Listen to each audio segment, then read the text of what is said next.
কিরে, হঠাৎই আমার রুমে? কিছু বলবি? হুম। বল, কি হয়েছে? কিরে, তোর মুখ এমন দেখাচ্ছে কেন?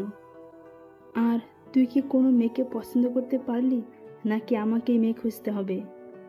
যদি কোনো মেয়ে পছন্দ করিস তাহলে বল আমাকে, আমি মেয়ের বাড়িতে কথা বলছি। কিন্তু সমস্যা হলো, মেয়েটা আমার চাইতে কিছুটা ছোট, আর সে গ্রামের মেয়ে।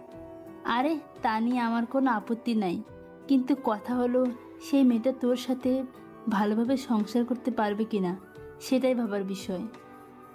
মা, আশা করি সে পারবে। তাহলে তো ভালোই। আচ্ছা, তাহলে মেয়েটার ঠিকানা দে, আমি গিয়ে মেয়ের পরিবারের সাথে কথা বলবো।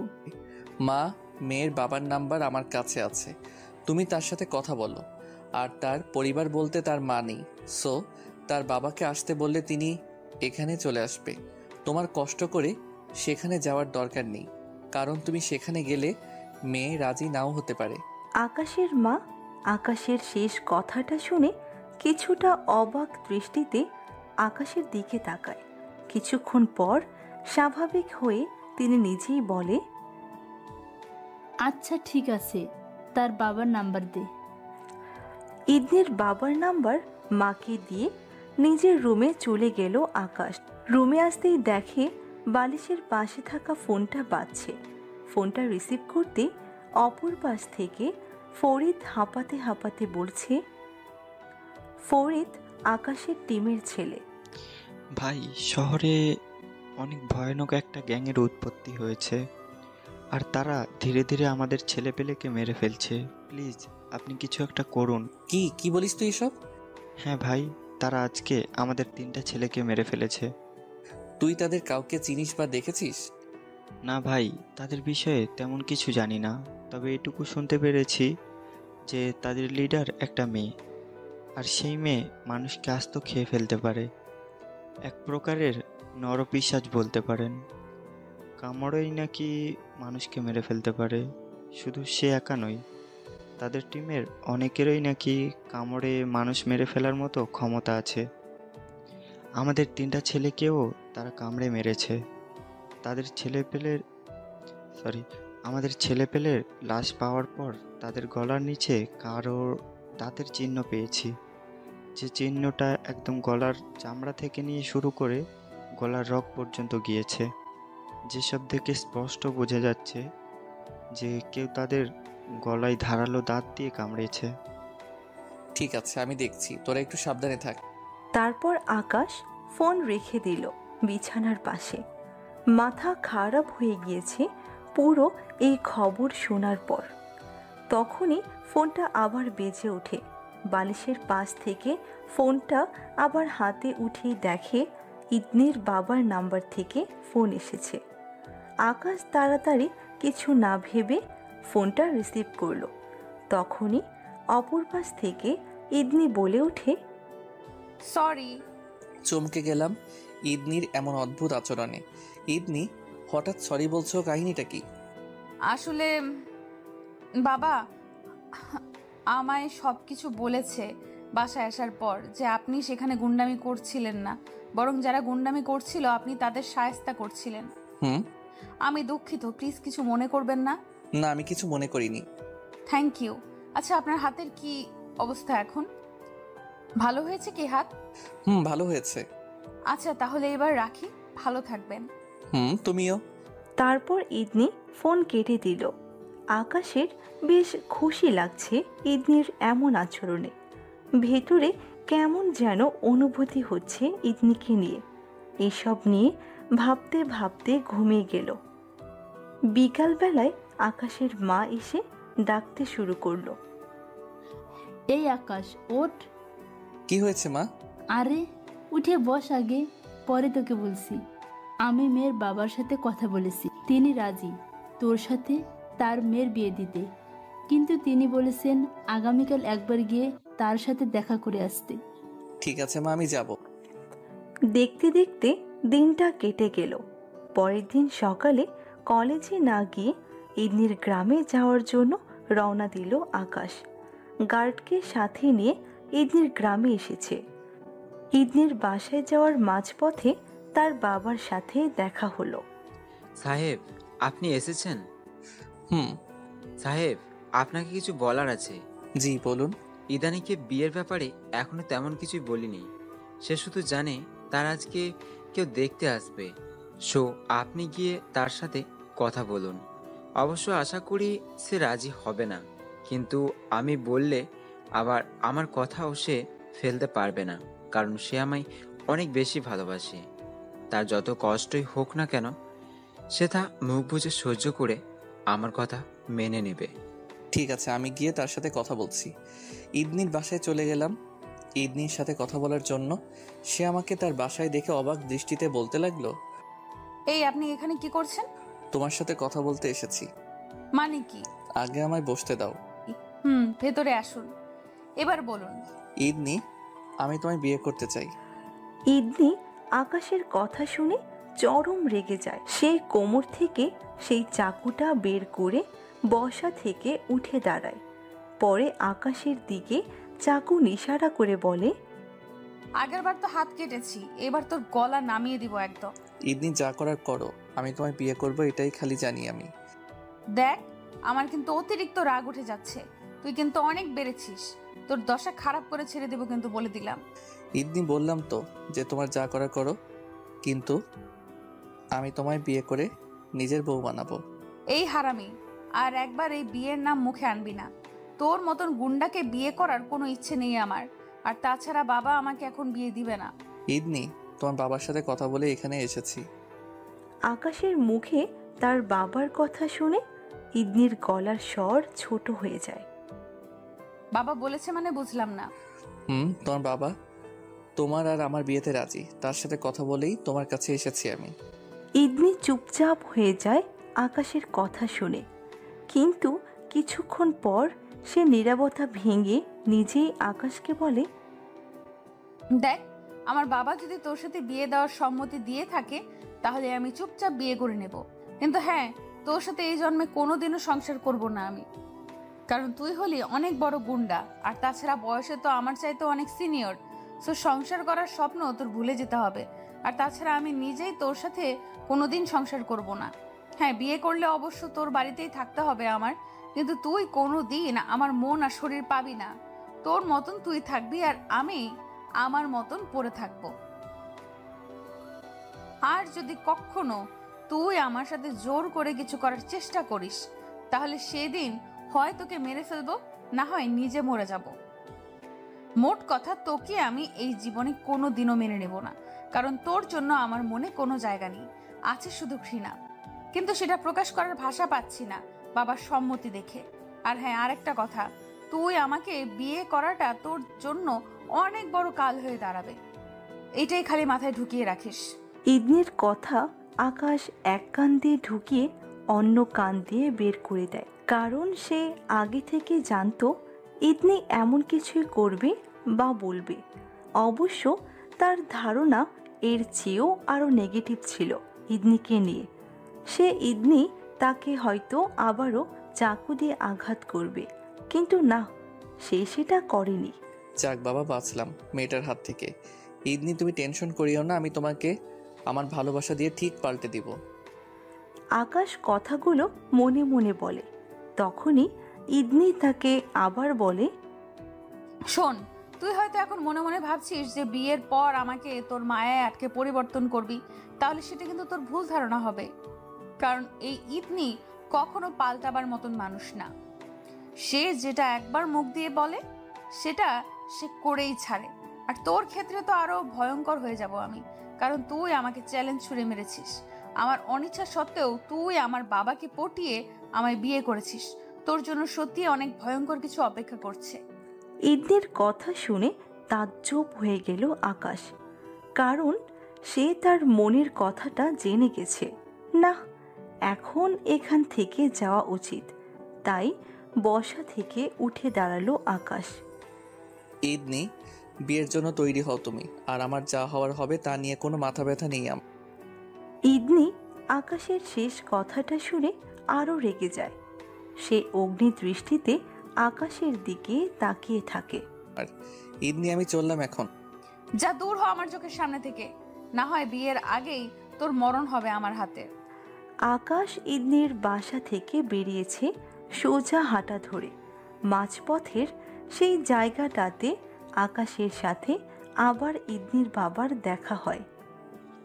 সাহেব, কি বলেছে ইদানি? আমার কথা শুনে তার ভিতরে আমার রক্ত খাওয়ার পিপাসা জেগেছিল, কিন্তু আপনার কথা শুনে সে চুপ হয়ে যায়।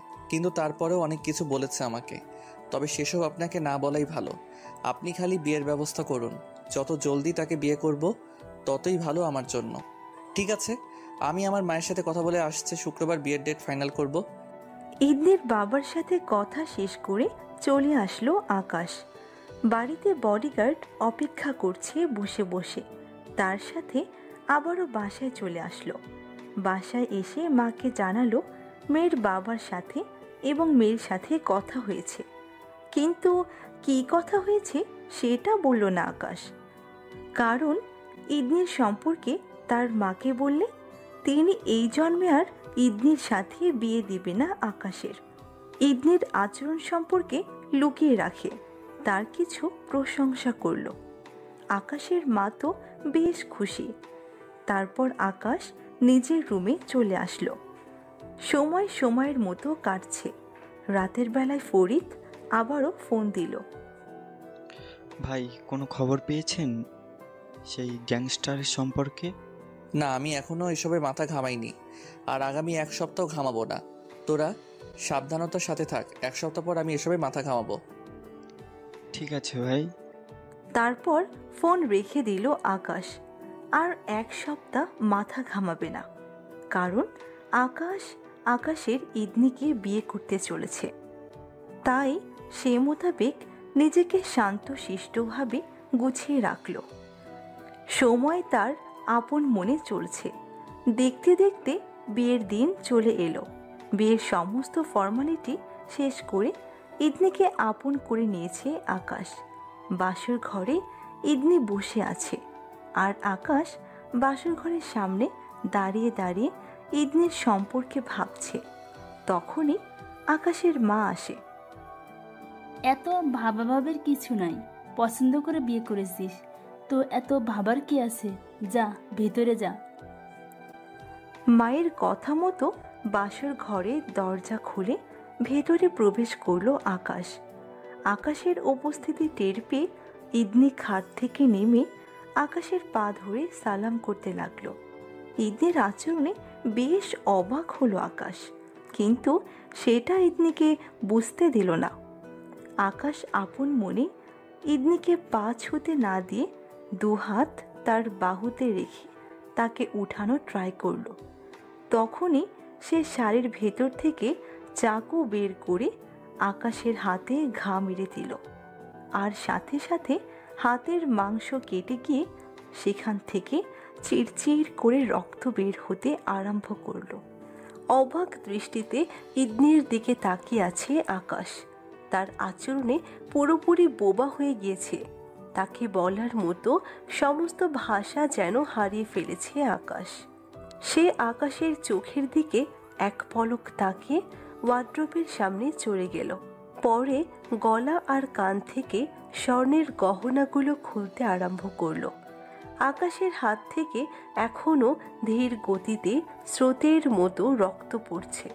আকাশ পাঞ্জাবির একটা সাইড উঠিয়ে হাতের মধ্যে চেপে ধরল। পরে নিজের খাটে চলে গেল। ইদনি গহনাগাটি খুলে খাটে এসে বসল। আকাশের দিকে যেন তার কোনো খেয়াল নেই। রক্তের স্রোতে যে আকাশের হাত আর পাঞ্জাবি পুরো লাল বর্ণ ধারণ করেছে, তাতে যেন তার কিছুই যায় আসে না। তখনই সে বলল, রে, খুব কষ্ট হচ্ছে নাকি রে তোর? জানি আমি যে তোর অনেক কষ্ট হচ্ছে, কিন্তু একটা জিনিস কি জানিস, তুই সত্যিকার অর্থে এই কষ্টটা ডিজার্ভ করিস, কারণ তুই আমাকে আমার মতের বিরুদ্ধে বিয়ে করেছিস। সো কষ্টটা তোর জন্য প্রাপ্য। অবশ্য প্রত্যেক মানুষের জন্যই এই বাসর ঘর নামক জিনিসটা অনেক মধুর হয়, কিন্তু তোর জন্য সেটা নরক, কারণ তোর মতন গুন্ডার থেকে আর ভালো কিছু আশা করা যায় না। ইদনির কথাগুলো শুনে মনের ভেতরে বিশাল একটা আঘাত লাগলো আকাশের। চুপচাপ যেভাবে হাত চেপে ধরে অন্য পাশে ফিরে শুয়ে পড়ল আকাশ। তখন ইদনি আবার ডাক দিল, এই ছেলে, শোয়া থেকে ওঠ। কেন, আঘাত করে মন ভরেনি নাকি আরো বাকি আছে আঘাত করা? দেখ, বেশি কথা বলিস না। এমনি তোর উপরে রাগ উঠে আছে। তো শোয়া থেকে ওঠ, দেখি তোর হাতটা এইদিকে দে। চিন্তায় পড়ে গেলাম ইদনির কথা শুনে, কারণ এখন আবার কি করে বসে কে জানে। আপনারা সবাই হয়তো ভাবছেন আমি কেন ইদনির সাথে কঠোর হচ্ছি না। আসলে আমি কঠোর হতে চাচ্ছি না, আর সেই না চাওয়ার কারণটা হচ্ছে তাকে আমি নিয়মের বাহিরে গিয়ে বিয়ে করেছি। সো যেহেতু আমি নিয়ম মানিনি, সেক্ষেত্রে অনেক কিছুই আমার প্রাপ্য। আর তাছাড়া আমার ধৈর্য ক্ষমতা অনেক বেশি। আমি সহজে কারোর উপরে রাগি না, আর রাগলে সে আর জমিনের উপরে পা রেখে চলার মতন অবস্থায় থাকে না। কি রে, হাত এগিয়ে দিতে বলেছি না? ইদনির দিকে হাত এগিয়ে দিল আকাশ। তখন সে বালিশের নিচ থেকে একটা পলিথিনের পুঁটলি বের করলো। পরে সে টান দিয়ে সেটা ছিঁড়ে ফেলল। সে সেটা ছিঁড়তে দেখতে পেল সেটার মধ্যে ব্যান্ডেজ, মলম, আরও কি কি জানি রয়েছে। এসব দেখে বুঝতে বাকি নেই যে সে পুরোপুরি প্রিপারেশন নিয়েছে আজকে আকাশকে আঘাত করার জন্য। পরে সে আকাশের হাত ওয়াশ করিয়ে ক্ষতটাকে মলম লাগিয়ে দিল। পরে সেটার উপরে ব্যান্ডেজ লাগিয়ে দিল। মেয়েটার দিকে এক ধ্যানে তাকিয়ে আছে আকাশ, কারণ তার মতি গতি এখনো কিছুই বুঝতে পারছে না আকাশ। তখনই সে বলে উঠল, এই নে, এবার ঘুমিয়ে পড়। আমি ব্যান্ডেজ লাগিয়ে দিয়েছি, সকাল হলে ডাক্তার দেখিয়ে নিস গিয়ে। চাপ ঘুমিয়ে পড়ল আকাশ। সকালবেলায় ঘুম ভাঙতেই রোমান্টিক একটা সিন দেখতে পেল আকাশ। যেদিন আকাশকে জড়িয়ে ধরে ঘুমিয়ে আছে, কিন্তু যখনই আকাশের নজর তার চোখের দিকে পড়ল, তখনই বড়সড় একটা শক খেল। ইদনির চেহারার দিকে তাকাতেই দেখতে পেল তার দু চোখের কোণায় পানি জমে আছে। বেশ অদ্ভুত লাগলো ব্যাপারটা আকাশের, কারণ তার চোখের পানিগুলো আকাশকে স্পষ্টভাবে জানিয়ে দিচ্ছে যে সে কান্না করেছে। কিন্তু কেন সে কান্না করলো? সে তো গত রাতে বেশ কর্কশ ভাষায় আকাশের সাথে কথা বলেছে, আর তাছাড়া আকাশের ওপরে তো রিভেঞ্জও উঠিয়েছে। তাহলে কান্না করলো কেন? তার তো খুশি হওয়ার কথা। এসব নিয়ে ভাবছিল আকাশ। তখনই ইদনির চোখের কোণে জমে থাকা এক ফোঁটা পানি তার চোখের কোণ ছাড়িয়ে মুখ গড়িয়ে পড়ল। জিনিসটা দেখে ভেতরটা কেমন যেন কেঁপে উঠল আকাশের। নিজের অজান্তে ঠোঁটটা তার চোখের সামনে নিয়ে গেল। তারপর তার অশ্রু ভরা চোখে আলতো করে একটা চুমু দিল আকাশ। সে ঘুমের মাঝে কেঁপে উঠল আকাশের স্পর্শ পেয়ে। পরপর দুই চোখেই চুমু এঁকে দিল। দ্বিতীয় চোখে চুমু দেওয়ার পর আকাশকে আরো শক্ত করে জড়িয়ে ধরল। ব্যাপারটা বেশ উপভোগ করলো আকাশ।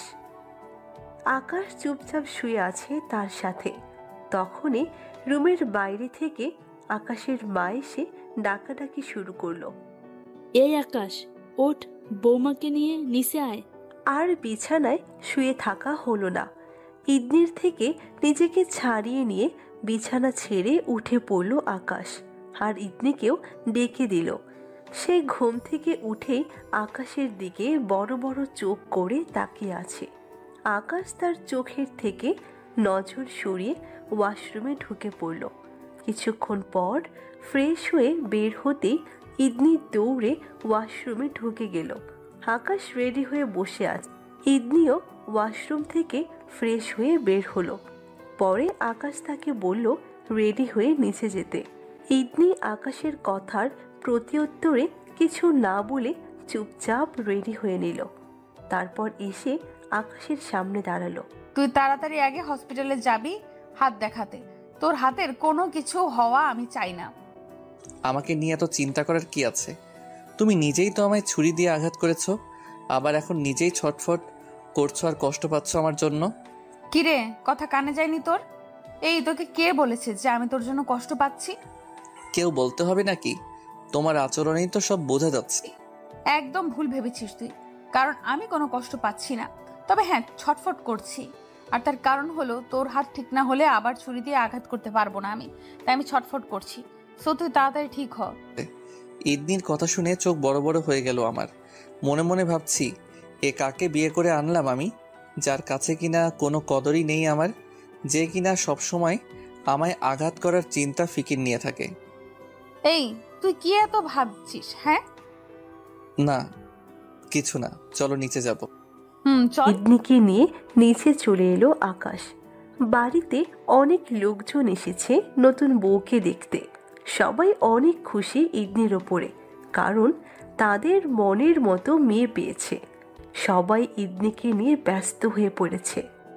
যে আকাশ বাইরের মানুষের জন্য জমের চাইতেও কম না, মানুষ তার আসল পরিচয় জানলেই কপালে হাত তুলে সালাম দেয়, সে আকাশকে কিনা এই মেয়ে যখন তখন চাকু দিয়ে আঘাত করছে। সেই আকাশের সাথেই কিনা এই মেয়ে কর্কশ ভাষায় কথাবার্তা বলছে। এই রুম থেকে কথা বলা শেষ করে হসপিটালে চলে আসলো আকাশ। হাতে আবারও 2টি সেলাই পড়েছে। হসপিটাল থেকে ফিরে বাসায় চলে আসলো আকাশ। পরের দিন সকালবেলায় ইদনি বলল রেডি হতে, কিন্তু সে আকাশের কথার গুরুত্ব না দিয়ে চুপচাপ বিছানায় বসে আছে। তোমায় নিয়ে গিয়ে দিয়ার স্কুলে অ্যাডমিশন করাবো, সো তাড়াতাড়ি রেডি হও। আকাশের কথা শুনে ইদনি এক লাফ দিয়ে বিছানা থেকে নেমে গেল। পরে সে ব্যাগ থেকে কাপড় বের করে চটজলদি ওয়াশরুম থেকে গিয়ে রেডি হয়ে আসলো। আকাশ ইদনির আচরণে বেশ হতবাক। তখনই ইদনি এসে আকাশকে বলে, চলেন আমি রেডি। আচ্ছা ইদনি, তোমার এই অদ্ভুত আচরণের মানেটা আমি বুঝলাম না। আমার কোনো আদেশ পালন করা তো দূরের কথা, তুমি তো আমার কথারই ঠিকঠাক উত্তর দাও না। কিন্তু এখন কি এমন হলো যে লাফিয়ে রেডি হয়ে গেলে? কারণ আমার স্বপ্ন আমি অনেক পড়ালেখা করব, কিন্তু কপাল খারাপ দেখে তার হয়ে ওঠেনি। কিন্তু এখন সেই অপরচুনিটিটা এসেছে, তাই আর কি চটজলদি রেডি হয়ে আসলাম। তার মানে তোমারও পড়ালেখা করার ইচ্ছে আছে? ঠিক আছে চলো। তারপর আকাশ ইদনিকে নিয়ে দিয়ার স্কুলে ভর্তি করিয়ে দিল। তারপর আকাশ আবার গাড়ি স্টার্ট করে নিয়ে বাসার উদ্দেশ্যে রওনা হলো। তখনই পকেটে থাকা ফোনটা বেজে উঠল। গাড়ির গতি কমিয়ে দিয়ে পকেট থেকে ফোনটা বের করলো। আপনার কি খবর? আমারও চলছে আলহামদুলিল্লাহ। ভাই, একটা ব্যাড নিউজ আছে আপনার জন্য। কি ব্যাড নিউজ? আন্ডারওয়ার্ল্ডের কয়েকজন মাফিয়া মিলে আপনাকে এবং আপনার সমস্ত ছেলেপেলেকে মেরে ফেলার ষড়যন্ত্র করছে, কিন্তু কারা এর পিছনে আছে তা আমি জানি না। রকি ভাইয়ের কথা শুনে মাথায় পুরো বাজ পড়লো মতন অবস্থা। কিন্তু কেন রকি ভাই? আমি তো আন্ডারওয়ার্ল্ডের সাথে যুক্ত নেই, তাহলে কিসের শত্রুতা আমার সাথে? সেটাই তো বড় সমস্যা, যে আপনি আন্ডারওয়ার্ল্ডের সাথে যুক্ত নেই, তাই তো সবাই আপনার পিছনে লেগেছে। কিন্তু কেন? কারণ অনেকেই চাই যে আপনার দেশে হস্তক্ষেপ করবে, কিন্তু আপনি থাকলে সেটা কখনোই সম্ভব নয়। কারণ আপনি কোনো কিছুতেই না থাকলেও আপনি তাতে বাধা দিবেন, আর এটা সবাই জেনে গেছে। তাই আপনাকে শেষ করে দেওয়ার চক্রান্ত করছে তারা। ভাই, আন্ডারওয়ার্ল্ডের মধ্যে শুধু আপনার সাথে সম্পর্ক রয়েছে আমার, তাছাড়া তাদের আগামাথাও কিছু জানি না আমি। তাহলে আন্ডারওয়ার্ল্ডের লোকেরাই কেন আমার পিছনে লাগলো? ভাই, সেটা আমারও অজানা, তবে যতদূর জানি এর পিছনে অন্য কেউ রয়েছে, আর সেই অন্য কেউটাই আন্ডারওয়ার্ল্ডের লোকেদের টাকা খাইয়ে এসব করাচ্ছে। তবে আমি সঠিক বলতে পারবো না যে কে সে। ঠিক আছে রকি ভাই, আমিও দেখছি কার এত ক্ষমতা যে আমায় মারবে। হ্যাঁ, তারা মাফিয়া হতে পারে, কিন্তু আমার দেশে এসে আমার উপরে বাহাদুরি করবে সেই ক্ষমতা তাদের নেই। তা হয়তো নেই, কিন্তু তারা সর্বোচ্চ চেষ্টা করবে। সো আপনি একটু সাবধানে থাকবেন, আর কোনো ধরনের সমস্যা হলে আমায় জানাবেন। আমি পাকিস্তান থেকেই আপনাকে সাহায্য করব। ধন্যবাদ রকি ভাই। ভাই, ভালো থাকেন। আপনিও। মাথা পুরো জ্যাম খেয়ে আছে রাকিবের কথা শোনার পর থেকে। চুপচাপ রুমে চলে আসলো। রুমে এসে দেখে ইদনি আয়নার সামনে দাঁড়িয়ে দাঁড়িয়ে চুল আঁচড়াচ্ছিল। সে আকাশকে দেখতে পেয়ে চিরুনিটা ফিক্কা মারল আকাশের দিকে। পরে সে তেড়ে ফুঁড়ে এসে আকাশের চুল টেনে ধরল। তুই এতটা সময় কোথায় গিয়েছিলি?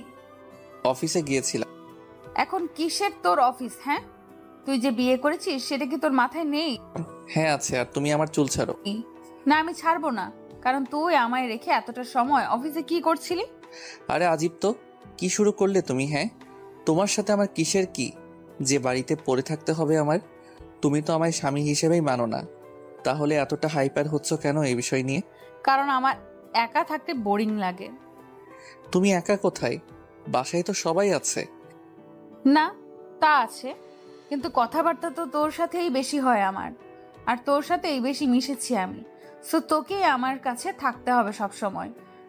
আমি তোকে স্বামী হিসেবে মানি না, আর মানি না। তুই সব সময় আমার চোখের সামনেই থাকবি। হ্যাঁ, আমার তো আর কাজ নেই যে সারাদিন তোমায় নিয়ে পড়ে থাকবো। আকাশের কথায় ইদনি অনেক রেগে যায়, তাই সে আকাশের চুল ছিঁড়ে দিয়ে আকাশকে সজোরে একটা ধাক্কা মারে, যার ফলে আকাশ বিছানার উপরে গিয়ে আছড়ে পড়ে। আর ইদনি গিয়ে আকাশের গায়ের উপরে উঠে বসে। পরে সে আকাশের ঠোঁটের মধ্যে জোরে একটা কামড় বসিয়ে দেয়, যার ফলে আকাশের ঠোঁটে প্রচণ্ড ব্যথা লাগে।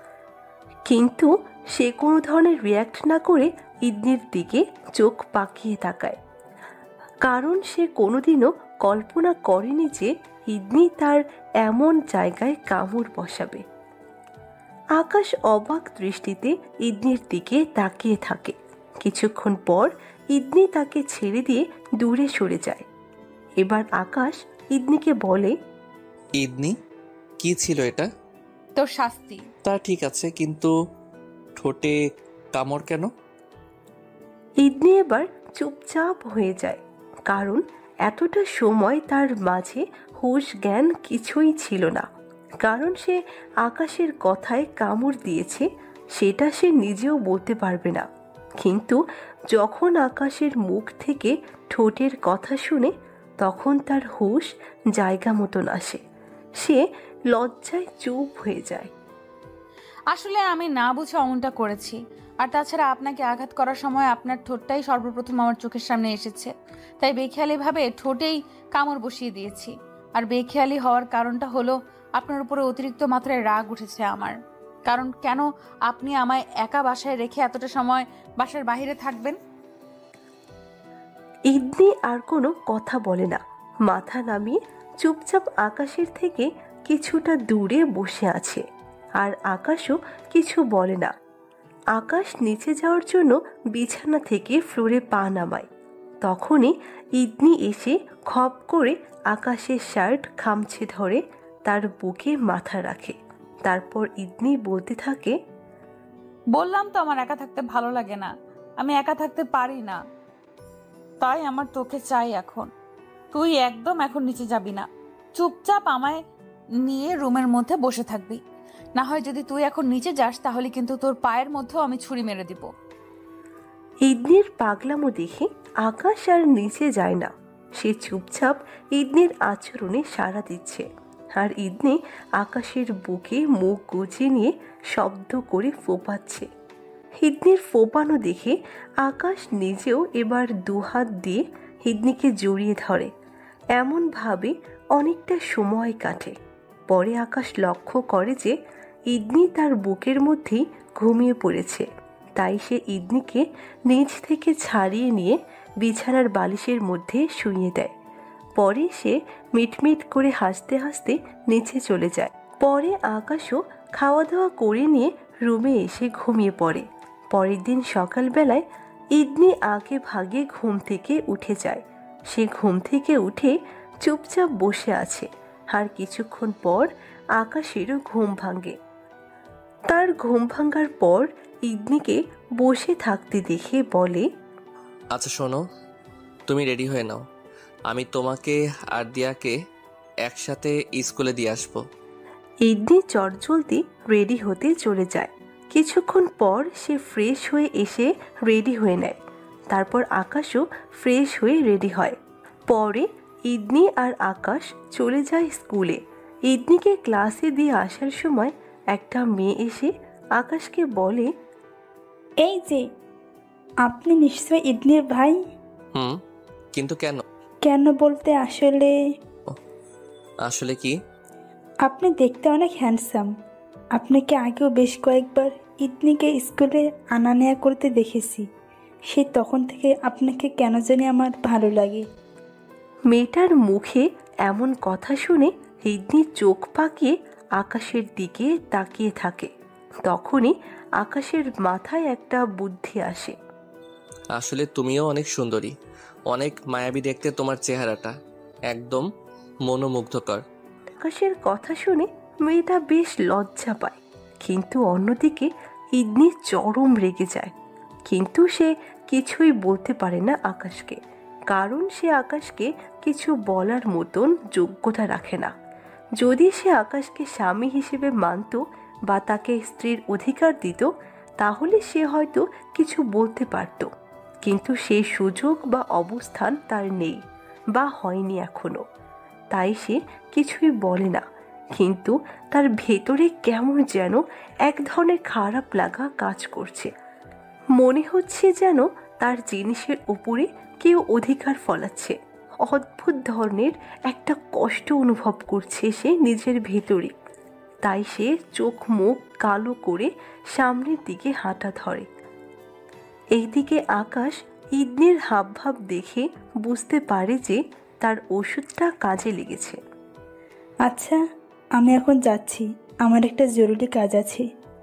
তারপর মেয়েটার সামনে থেকে চলে আসলো। একটু জোরে হাঁটা দিয়ে ইদনির কাছে গেল আকাশ। সে চোখ মুখ একদম কালো করে রেখেছে। ইদনি, কি হয়েছে তোমার? বেহুদাই প্রশ্ন করলাম ইদনিকে, কারণ আমি ভালো করেই জানি কি হয়েছে। তার কাটা ঘায়ে নুনের ছিটা দেওয়ায় যে তার জ্বলছে সেটা আমার বুঝতে বাকি নেই। না, আমার কিছু হয়নি, আমি ঠিক আছি। ও, তাহলে ঠিক আছে, কিছু না হলেই ভালো। তারপর সেখান থেকে গাড়ি নিয়ে নিজের কলেজের উদ্দেশ্যে রওনা হলো আকাশ। কিন্তু মাঝপথে 4-5টা গাড়ি এসে আকাশের পথ আটকায়। আকাশ গাড়ি সামনেও নিতে পারছে না, পিছনেও যেতে পারছে না, মধ্যখানে আটকে আছে আকাশ। কিন্তু আকাশের পথ আটকানো গাড়িগুলো ভেতর থেকে অনেক কয়েকজন লোক অস্ত্র হাতে নিয়ে বেরিয়ে আসে। পরে তারা গাড়ির সামনে এসে আকাশের দিকে অস্ত্র তাক করে চতুর্পাশ থেকে ঘিরে ফেলে। অনেক কয়েকজন লোক অস্ত্র হাতে নিয়ে গাড়ি থেকে বেরিয়ে আসে। পরে তারা আকাশের গাড়ির সামনে এসে আকাশের দিকে অস্ত্র তাক করে চতুর্পাশ থেকে আকাশকে ঘিরে ফেলে। কি করবে আকাশ ভেবে পাচ্ছে না। তাড়াতাড়ি ফোনের লোকেশন অন করে জায়গা মতন একটা মেসেজ পাঠিয়ে দিল। তখনই সেই লোকজনগুলো ইশারায় আকাশকে গাড়ির কাঁচ খুলতে বলে। আকাশ চুপচাপ তাদের কথা মতন গাড়ির কাঁচ খুলে দিল। তখনই একজন এসে আকাশের গলায় গুলি ঠেকিয়ে ধরে গাড়ির ভেতর থেকে বের হতে বলে। অপারগ হয়ে তাদের এই কথাটাও মেনে নিতে হলো আকাশকে। গাড়ি থেকে নামতেই তারা আকাশকে টেনে হিঁচড়ে তাদের গাড়িতে উঠায়। পরে আকাশের চোখে কালো কাপড় বেঁধে দেয়।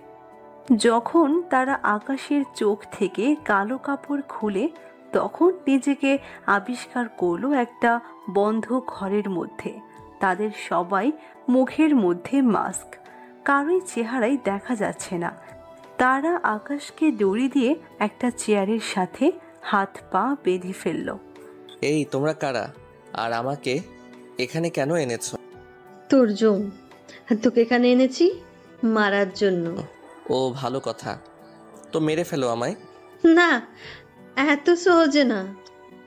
আমাদের ম্যাম আসছে, তারপর তোকে কিভাবে মারবে সেটা তিনিই ডিসাইড করবেন। আমাদের কাজ হচ্ছে তোকে উঠিয়ে আনা, তাই তোকে আমরা উঠিয়ে এনেছি। আকাশ আর কিছুই বলল না, চুপচাপ হয়ে বসে আছে। তারা আকাশকে বেঁধে রেখে অন্য রুমে চলে গেছে। তখনই আকাশের নজর গেল একটা টেবিলের ওপরে, যেটা তার থেকে কিছুটা দূরে রাখা। আর সেই টেবিলটার ওপরে নজর পড়তেই বমি চলে আসলো, কারণ সেখানে 2টা কাটা হাত রক্তমাখা অবস্থায় কে যেন রেখে দিয়েছে, যার থেকে বাজে একটা স্মেল ছড়াচ্ছে রুমের মধ্যে। আর হাতগুলো দেখতেও বেশ জঘন্য লাগছে। আকাশ দাঁত মুখ ছিটকুনি দিয়ে বসে আছে। তখনই তাদের থেকে একজন রুমে এসে আকাশকে দেখার জন্য। কি রে, আছিস তো তুই? তোরা অতিরিক্ত করছিস পস্তাবি। তোরা জানিস না যে তোরা কোথায় হাত দিয়েছিস। এই বেটা, কথা একদম কম। আর আমরা কোথায় হাত দিয়েছি তা আমাদের জেনে লাভ নেই। ম্যাম অর্ডার করেছে তোকে তুলতে, তাই তুলে এনেছি। এরপর যা হবে ম্যাডাম বুঝে নিবে সেসব। আর তুই যতই বড় কিছুই হোস না কেন, আমাদের সাথে কোনোদিনই পেরে উঠবি না। চুপচাপ বসে থাক। ম্যাম হয়তো চলেই আসবে আর কিছু সময়ের মধ্যেই। তারপরে উপরের টিকিট কেটে দিলে চুপচাপ উপরে উঠে চলে যাস। আমাকে উপরে পাঠানোর চক্করে যেন তোদেরকেই উপরে যেতে না হয়, সেই দিকটা একটু ভালো করে লক্ষ্য রাখিস। আকাশের কথা শুনে তার রুমে আসা মানুষটা প্রচণ্ড ক্ষেপে যায়, যার ফলে সে এসে আকাশের কলার চেপে ধরে আর আকাশকে বলে, এই গলাবাজি একদম কম। তুই হয়তো আমাদের সম্পর্কে এখনো ভালো করে জানিস না। শোন, মানুষকে মারার জন্য আমাদের কোনো অস্ত্রের প্রয়োজন হয় না। আমরা চাইলে ধারালো দাঁত দিয়েই মানুষকে শেষ করে দিতে পারি। আর তুই কিনা আমাদের সাথে এসে বাহাদুরি করছিস। আকাশ লোকটার কথায় কিছু না বলে একটা হাসি দেয়। তখনই সেখানে গোলাবাজি শুরু হয়ে যায়। ফরিদ অনেক ছেলে পেলে নিয়ে আকাশকে বাঁচাতে এসেছে। আকাশ তখন লোকেশন অন করে ফরিদকেই মেসেজ করেছিল। আকাশকে কিডন্যাপ করা লোকজন এত ছেলে পেলে দেখে আকাশের জন্য অন্য রাস্তা ধরে পালিয়ে যায়। ফরিদ ছেলে পেলে নিয়ে এসে আকাশকে উদ্ধার করে। ভাই, কিভাবে কি হলো? তাদের এত বড় কলিজা যে তারা আপনাকে উঠিয়ে এনেছে। আমিও সেটাই ভাবছি যে ওরা কার পাওয়ারে এত উড়াউড়ি করছে। ভাই, হয়তো এসবের পিছনে বড় কারোর হাত রয়েছে। আন্ডারওয়ার্ল্ডের লোকজন জড়িত এর সাথে। কি? তাহলে এখন কি করবেন ভাই? কি আর করব, ধরে ধরে সব কয়টাকে কুপিয়ে মারবো। তারা যত বড় শেয়ানাই হোক না কেন। মনে রাখিস, এটা আমাদের দেশ, আর এই দেশে ভিন দেশি কোনো মাফিয়ার পাওয়ার চলবে না। ভাই, সে না হয় চলবে না, কিন্তু এখন এদেরকে কি করবেন? ওদের একটাকে ধরতে পারলেই বাকিদের খবর পেয়ে যাব। তোরা কিছু সময় এখানে অপেক্ষা কর, কারণ তারা কোনো ম্যাম আসার কথা বলছিল। দেখি সে আসে কিনা।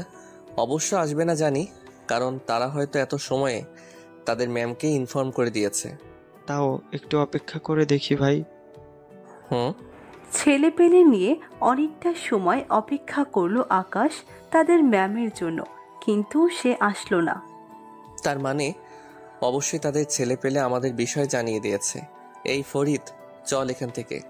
আমার মনে হয় সে আসবে না। ভাই চলেন, কারণ আমারও মনে হচ্ছে তাদের লিডার আসবে না। সবাইকে নিয়ে সেখান থেকে চলে এলো আকাশ। বাসায় যেতে যেতে তাদের সাহস নিয়ে কল্পনা করছে, কত বড় কলিজা হলে তারা এই দেশে এসে আমাকে উঠাতে পারে। না, এর একটা বিহিত করা দরকার। এসব নিয়ে ভাবতে ভাবতে বাসায় চলে আসে আকাশ। ঘড়ির কাঁটা 12টা ছুঁই ছুঁই। ঘরের দরজায় বাড়ি দিতেই দিয়া এসে গেট খুলে দিল। কিরে, তুই বাসায় কখন এলি? তোদের ক্লাস না একটাই শেষ হয়? আর ইদনি কোথায়? একটাই শেষ হয়, কিন্তু ইদনি ভাবের নাকি ক্লাস করতে ভালো লাগছিল না, তাই ভাবিকে নিয়ে চলে এসেছি। তো সে কোথায় এখন? রুমে আছে। আকাশ নিজের রুমে চলে গেল। রুমে এসে দেখে ইদনি অন্য পাশ ফিরে বিছানায় শুয়ে আছে। বিছানার কাছে গিয়ে ইদনিকে ডাক দিল। ইদনি, কি হয়েছে তোমার? ইদনি, কি হয়েছে তোমার? তুমি নাকি ভালো লাগছে না বলে ক্লাস থেকেও চলে এসেছো। তোমার কি শরীর টরীর খারাপ করেছে নাকি? ইদনির কোনো জবাব নেই। ইদনির কোনো সারা শব্দ না পেয়ে আকাশ তাকে হাত দিয়ে নাড়া দেয়। তখনই ইদনি লাল লাল চোখ নিয়ে আকাশের দিকে ঘুরে তাকায়। আকাশ তার চাহনি দেখে ভ্যাবাচেকা খেয়ে যায়। কারণ ইদনির 2 চোখ দিয়ে টুপ টুপ করে পানি পড়ছে। তার উপরে আবার তার চোখ জোড়া অগ্নিশিখার মতো লাল হয়ে আছে। ইদনি, কি হয়েছে তোমার? কান্না করছো কেন তুমি? এই, আমার কিছু হলে তোর কি? তোর তো কোনো সমস্যা হওয়ার কথা না। তুই এত মাতব্বরে না করে নিজের কাজ কর গিয়ে। না, এটা বললে তো হয় না। তুমি খামোখা রেগে যাচ্ছ কেন? আমি খামোখা রাগ করছি তাই না? তোর কথা অনুযায়ী আমার রাগের কোনো কারণ নেই। আরে খামোখা রাগ করো আর যাই করো, কিন্তু কি জন্য রাগ করেছে সেটা তো বলবে। তোর আসলে শরীরটাই বড় হয়েছে, মানুষের মন বোঝার ক্ষমতাটা আল্লাহ তোকে দেয়নি। আরে আজব তো। এই, তোর আজবের গুষ্টি মারি। তুই আমার চোখের সামনে থেকে দূর হ। আমার চোখের সামনে আসবি না একদম। ঠিক আছে, আমি চলে যাচ্ছি। রুম থেকে বেরিয়ে আসলো আকাশ, কিন্তু ইদনির এমন অদ্ভুত আচরণ দেখে আকাশের ভেতরে কোনো কৌতূহল কাজ করছে না। কারণ তার অদ্ভুত আচরণের আসল রহস্যটা কি সেটা তার জানতে বাকি নেই। তার অদ্ভুত আচরণের কারণ হলো তার স্কুলের মেয়েটার সাথে রসিকতা করা। দুপুর হয়ে এসেছে। আকাশ ইদনিকে খাওয়ার জন্য ডাক দিল, কিন্তু সে সোজা বাংলায় না করে দিল যে সে খাবে না। দুপুর পেরিয়ে রাত হয়ে এসেছে। এর মধ্যে আকাশ আর তার সামনে আসেনি। সারাটা দুপুর সে রুমেই কাটিয়েছে। সিদ্ধান্ত নিল রাতেও খাবারের জন্য জোর করবে না তাকে। যখন তার পেটে টান পড়বে তখন এসে সে আপনা আপনিই খাবে। আকাশ, ইদনি কান্না করছিল কেন? কি করেছিস তুই ওর সাথে? কি করব আমি আবার তার সাথে? কিছু তো একটা করেছিস, না হলে সে কান্না করছিল কেন? মা, আমি তার সাথে কিছুই করিনি। আর সে কান্না করছিল কেন সেটাও আমি জানি না। তবে তুমি তো তাকে জিজ্ঞেস করতে পারতে। করেছি, কিন্তু কোনো উত্তর দেয়নি। তবে তার কান্নার ধরন আমার কাছে বেশি একটা সুবিধার মনে হয়নি। হয়তো মেয়েটা কোনো কিছু নিয়ে বেশ কষ্ট পেয়েছে। মায়ের কথা শুনে গলায় কাশি চলে এলো আকাশের, কারণ তিনি ঠিকই ধরেছেন যে সে কিছু একটা নিয়ে অনেক কষ্ট পেয়েছে। কিন্তু মাকে সেটা বলা যাবে না বা বুঝতে দেওয়া যাবে না। তাই কথা ঘুরিয়ে ফেলল আকাশ। তা হলেও হতে পারে। আচ্ছা শোন, তুই তার থেকে আজ রাতে একটু জিজ্ঞেস করিস সে তার কি হয়েছে। তার কি বাসার জন্য মন খারাপ কিনা? যদি তা হয় তাহলে কাল সকালে তাকে নিয়ে ওদের গ্রামে যাইস, পরে সেখানে কিছুদিন থেকে বাড়ি ফিরবি। ঠিক আছে। পরে আকাশ খেয়ে দিয়ে রুমে চলে আসলো, কিন্তু ইদনিকে কিছুই জিজ্ঞাসা করলো না। কারণ আকাশ জানে যে তার প্রশ্নের কোনো উত্তরই দিবে না। তাই তার মুখ নষ্ট করলো না, চুপচাপ বিছানায় শুয়ে পড়ল। আর ইদনি আগে থেকে অন্য পাশ ফিরে বিছানায় শুয়ে আছে। বিছানায় শোয়া মাত্রই আকাশ ঘুমিয়ে পড়ল। রাতের বাজে 3টা। হঠাৎ কারো কান্নার শব্দ শুনে ঘুমটা ভেঙে গেল। তখনই দেখল ইদনি আকাশের শার্ট আলতো করে খামছে ধরে বুকে মাথা রেখে ফুপিয়ে ফুপিয়ে কান্না করছে। এই দৃশ্য দেখে বুকের ভেতরটা ছ্যাঁত করে উঠল আকাশের, কিন্তু কোনো ধরনের সাড়া শব্দ করল না। তখনই ইদনি ফুপাতে ফুপাতে বলতে লাগলো, এই, আজ তুই কেন এরকম করলি আমার সাথে? কেন তুই আমার সামনে ওই মেয়েটার সাথে রসিকতা করলি? তোর একটাবারের জন্য মাথায় আসেনি যে তোর এই আচরণটা আমার ভেতরটাকে ক্ষতবিক্ষত করে দিবে? তুই এত পাষাণ কেন? তোর জায়গায় পাষাণ তো আমার হওয়ার কথা ছিল, কিন্তু কেন জানি তোর আজকের আচরণটা আমায় অনেকটা আঘাত করেছে। তোর আজকের আচরণটা আমার অনিচ্ছা সত্ত্বেও কেন জানি বুকের ভেতরে কাটার মতো হয়ে বিঁধছে।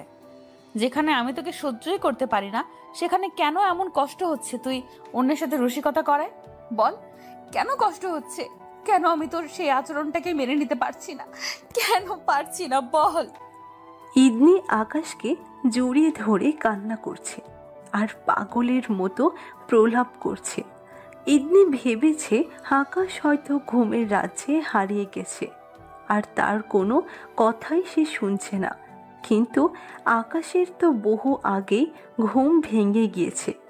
আকাশ সে কবে থেকেই ইদনির পাগলের মতন প্রলাপগুলো শুনছে, কিন্তু ভেতরে ভেতরে তার অনেকটাই খারাপ লাগছে ইদনির এমন কথাবার্তা শুনে। এদিকে ইদনি এখনো বকবক করেই যাচ্ছে। আকাশ ইদনির বকবকানি থামানোর জন্য ঘুমের বাহানা করে ইদনিকে জড়িয়ে ধরে। সে এমন ভাবে ইদনিকে জড়িয়ে ধরে, ইদনি তাতে বুঝতেই পারে না যে আকাশ জেগে আছে। সে ভাবে আকাশ ঘুমের মাঝেই তাকে জড়িয়ে ধরেছে, তাই সে আকাশকে বলে, দেখেছিস আমার কষ্ট হচ্ছে দেখে তুই ঘুমের মাঝে আমাকে জড়িয়ে ধরে সান্ত্বনা দিচ্ছিস, কিন্তু বাস্তবে তুই অনেকটা নিষ্ঠুর। ইদনির এমন কথায় আকাশ ভুলেই যায় যে সে এতটা সময় ধরে ইদনির সাথে ঘুমের ভান করে নাটক করছিল। সে এবার নিজের অজান্তেই বলে ওঠে, আমি ঘুমের রাজ্যে থেকেই তোমাকে সান্ত্বনা দিচ্ছি, সো তুমিও এবার কান্না থামিয়ে ঘুমের রাজ্যে হারিয়ে যাও। আকাশের কথা শুনে ইদনি ভ্যাবাচেকা খেয়ে যায়। সে আশ্চর্যজনকভাবে আকাশের দিকে তাকিয়ে তাকে বলে, তুই ঘুমাসনি? তুই এতটা সময় ঘুমের বাহানা করে আমার কথা শুনছিলি, তাই না? আরে কে বলেছে আমি ঘুমাইনি? আমি তো ঘুমিয়েছি, আর এখনো ঘুমের মধ্যেই আছি, আর ঘুমের মধ্যে থেকেই তোমার সাথে কথা বলছি।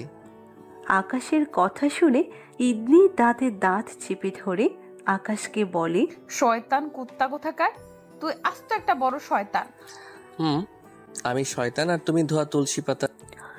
ইদনি আকাশের কথার কোনো উত্তর না দিয়ে সোজা আকাশের বুকের মধ্যে কামড় বসিয়ে দেয়। আকাশ ইদনির এমন ধারা আচরণ দেখে খিটমিট করে হাসতে শুরু করে। আকাশের এমন হাসির শব্দ শুনে ইদনি আকাশের বুক ছেড়ে দিয়ে মাথার নিচ থেকে বালিশ উঠিয়ে নিয়ে সোজা তার মুখের মধ্যে চেপে ধরে। তারপর রাগান্বিত কণ্ঠে আকাশকে বলতে থাকে, জানোয়ার, তোকে একদম খুন করে ফেলবো আমি, একদম হাসবি না তুই। আকাশ ইদনির এমন পাগলামিমূলক আচরণ দেখে শরীরের জোর খাটিয়ে মুখের উপর থেকে বালিশটা ফেলে দেয়। পরে ইদনিকে শক্ত করে জড়িয়ে ধরে চুমু খেতে আরম্ভ করে।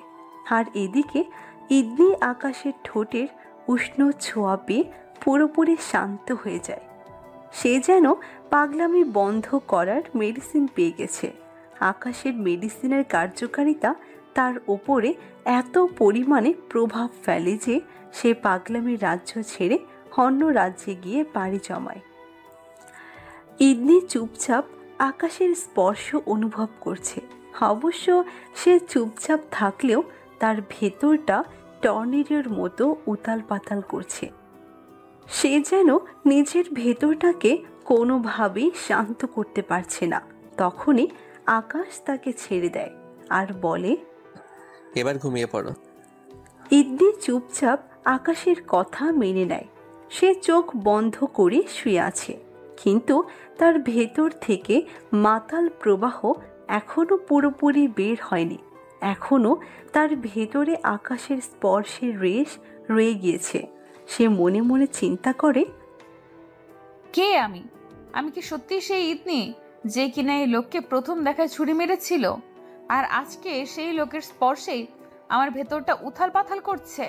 না, আমি তো আমি নেই, বদলে গেছি আমি।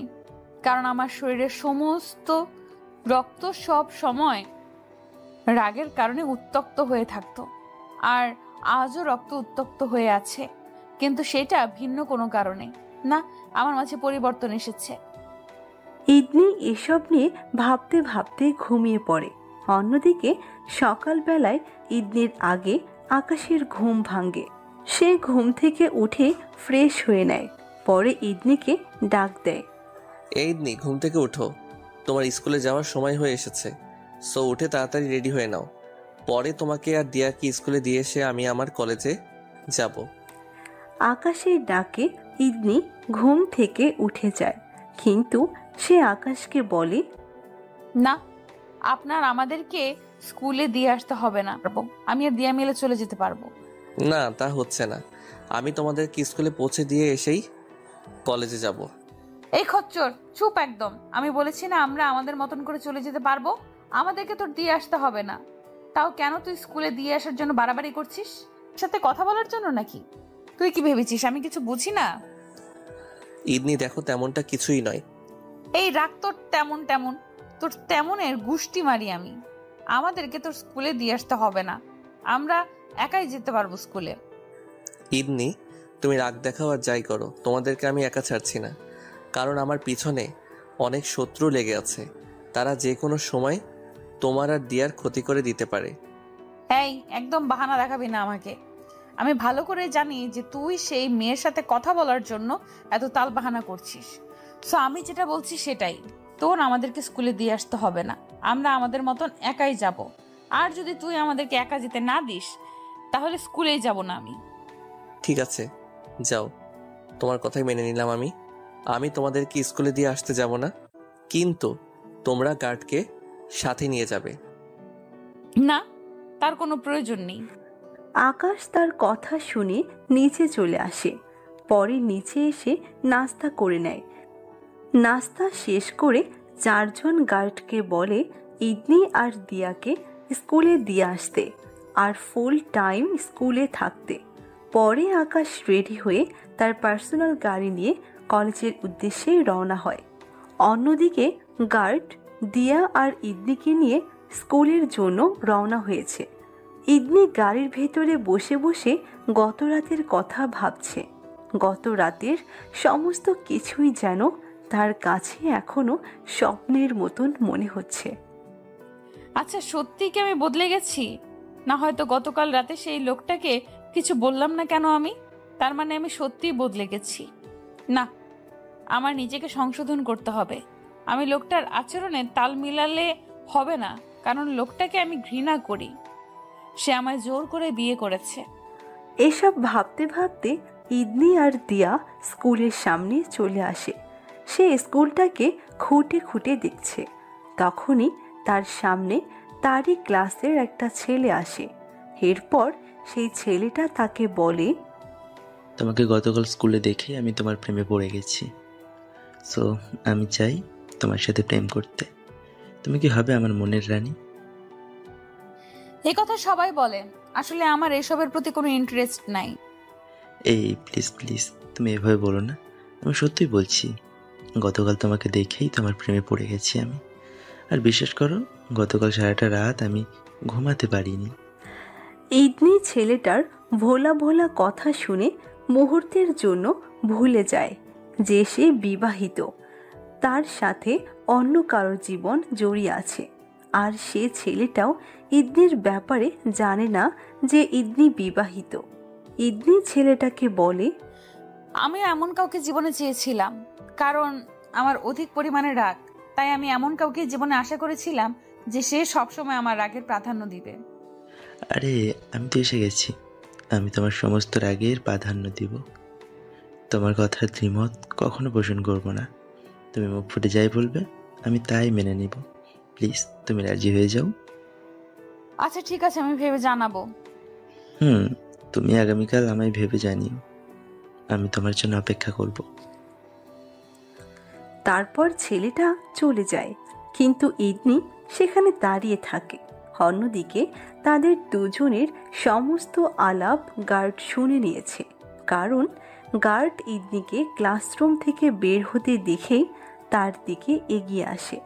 কিন্তু মাঝপথে ছেলেটা ইদনির সাথে এসে কথা বলায় গার্ড একটু দূরে নিজেকে আড়াল করে ফেলে, যার ফলে সে সমস্ত কথা শুনে ফেলে।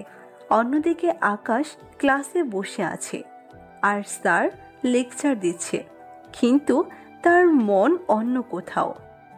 ইদনি ঠিক আছে তো, নাকি আমার প্রতিপক্ষ ইদনির কোনো ক্ষতি করে দিয়েছে কে জানে। না, এখনই আমি ইদনির স্কুলে যাব।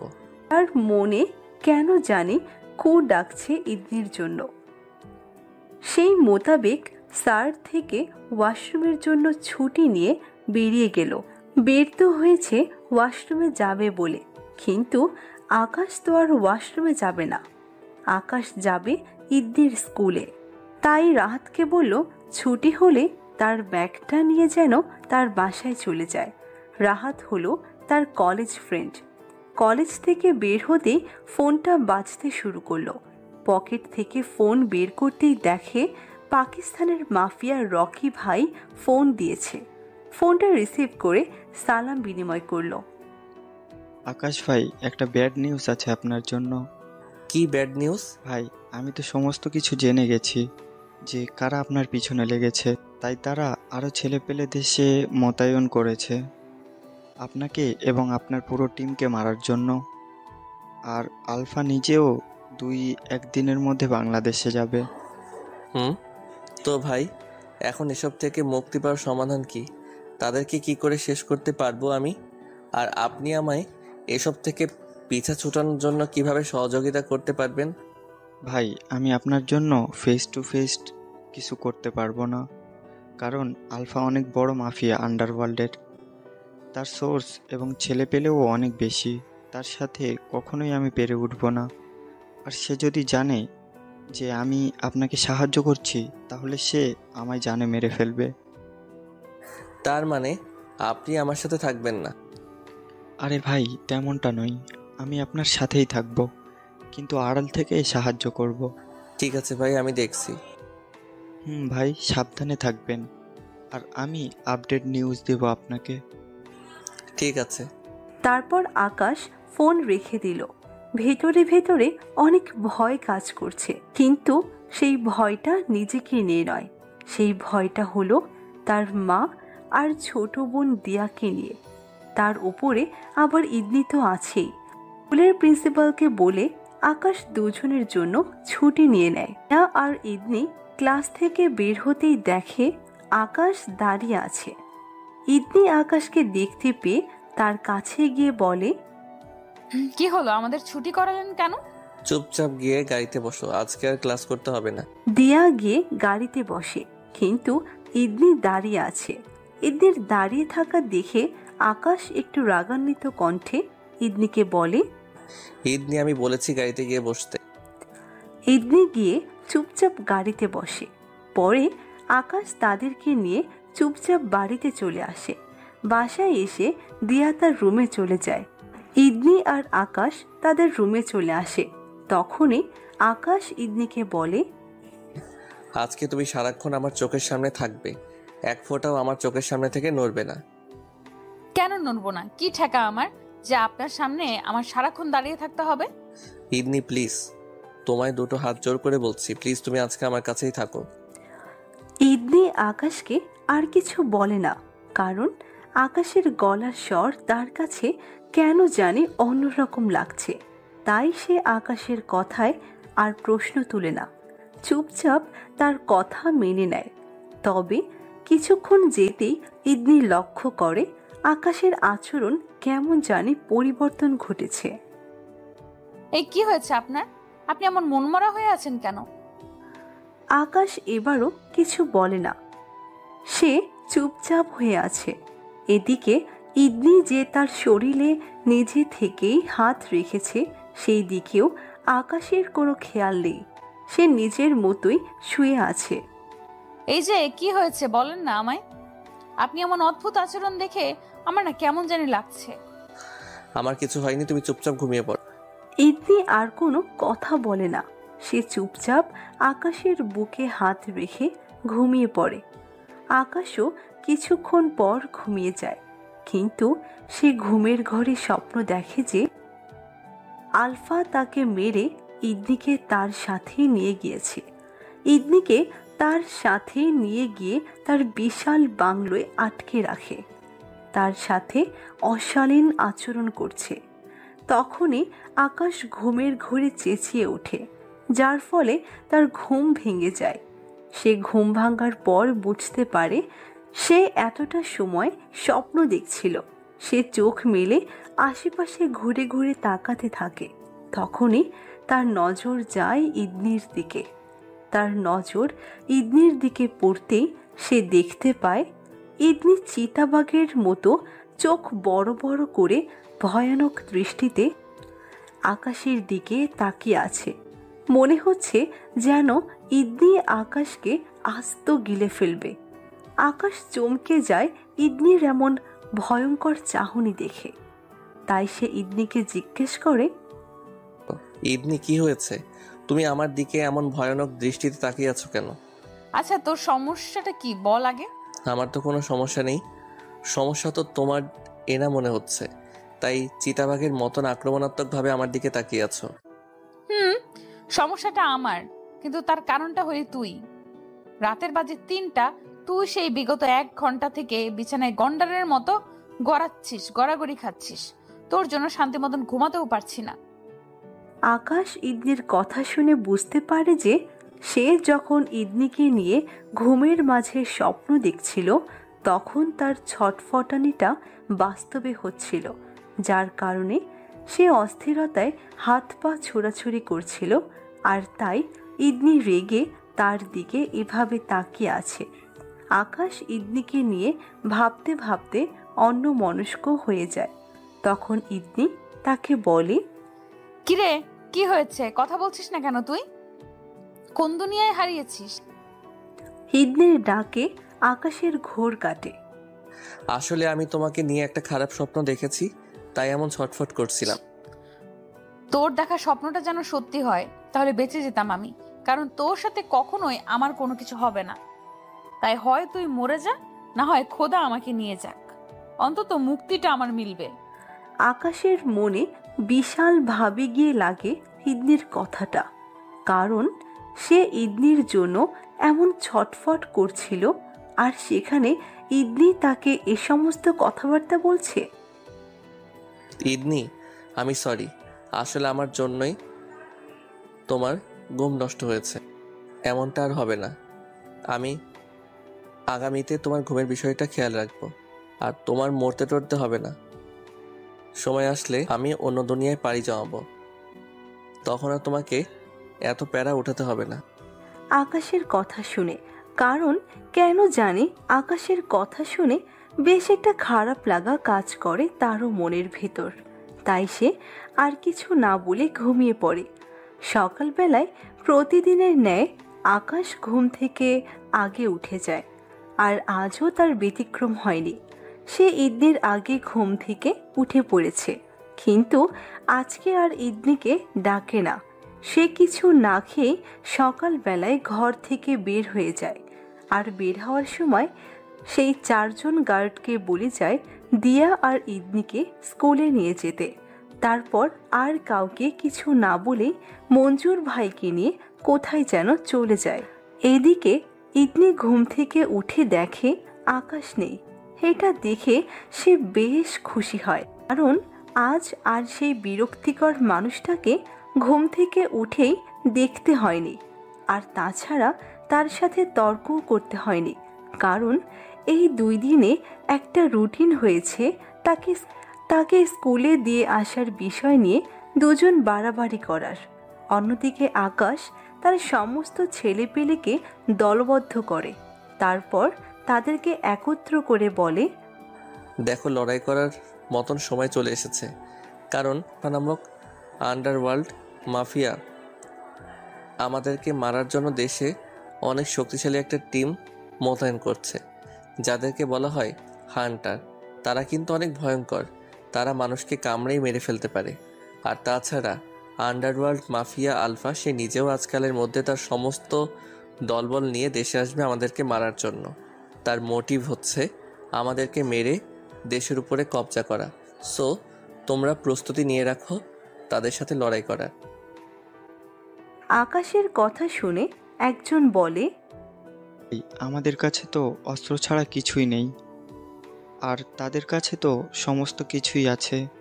তাদের কাছে অস্ত্রও আছে, আবার ট্রেনিংপ্রাপ্ত লোকও আছে যারা অস্ত্র ছাড়াই মানুষকে মারতে পারে। তো আমরা তাদের সাথে মোকাবেলা করে কি করে পেরে উঠব? তাদের থাকলে আমাদেরও আছে। আমি আমাদের আন্ডারগ্রাউন্ডে থাকা লোকজনকে খবর দিয়েছি। তাদের লোকজন যদি আমাদেরকে কামড়ে মারতে পারে, তাহলে আমাদের লোকজনও তাদেরকে মারতে পারবে। আকাশের কথায় তার দলের লোকজন কিছুটা আশ্বাস পায়, তাই তারাও প্রস্তুতি নেয় ফাইট করার। আকাশ সবাইকে গুছিয়ে গাছিয়ে বিকাল 5টায় বাসার উদ্দেশ্যে রওনা হয়।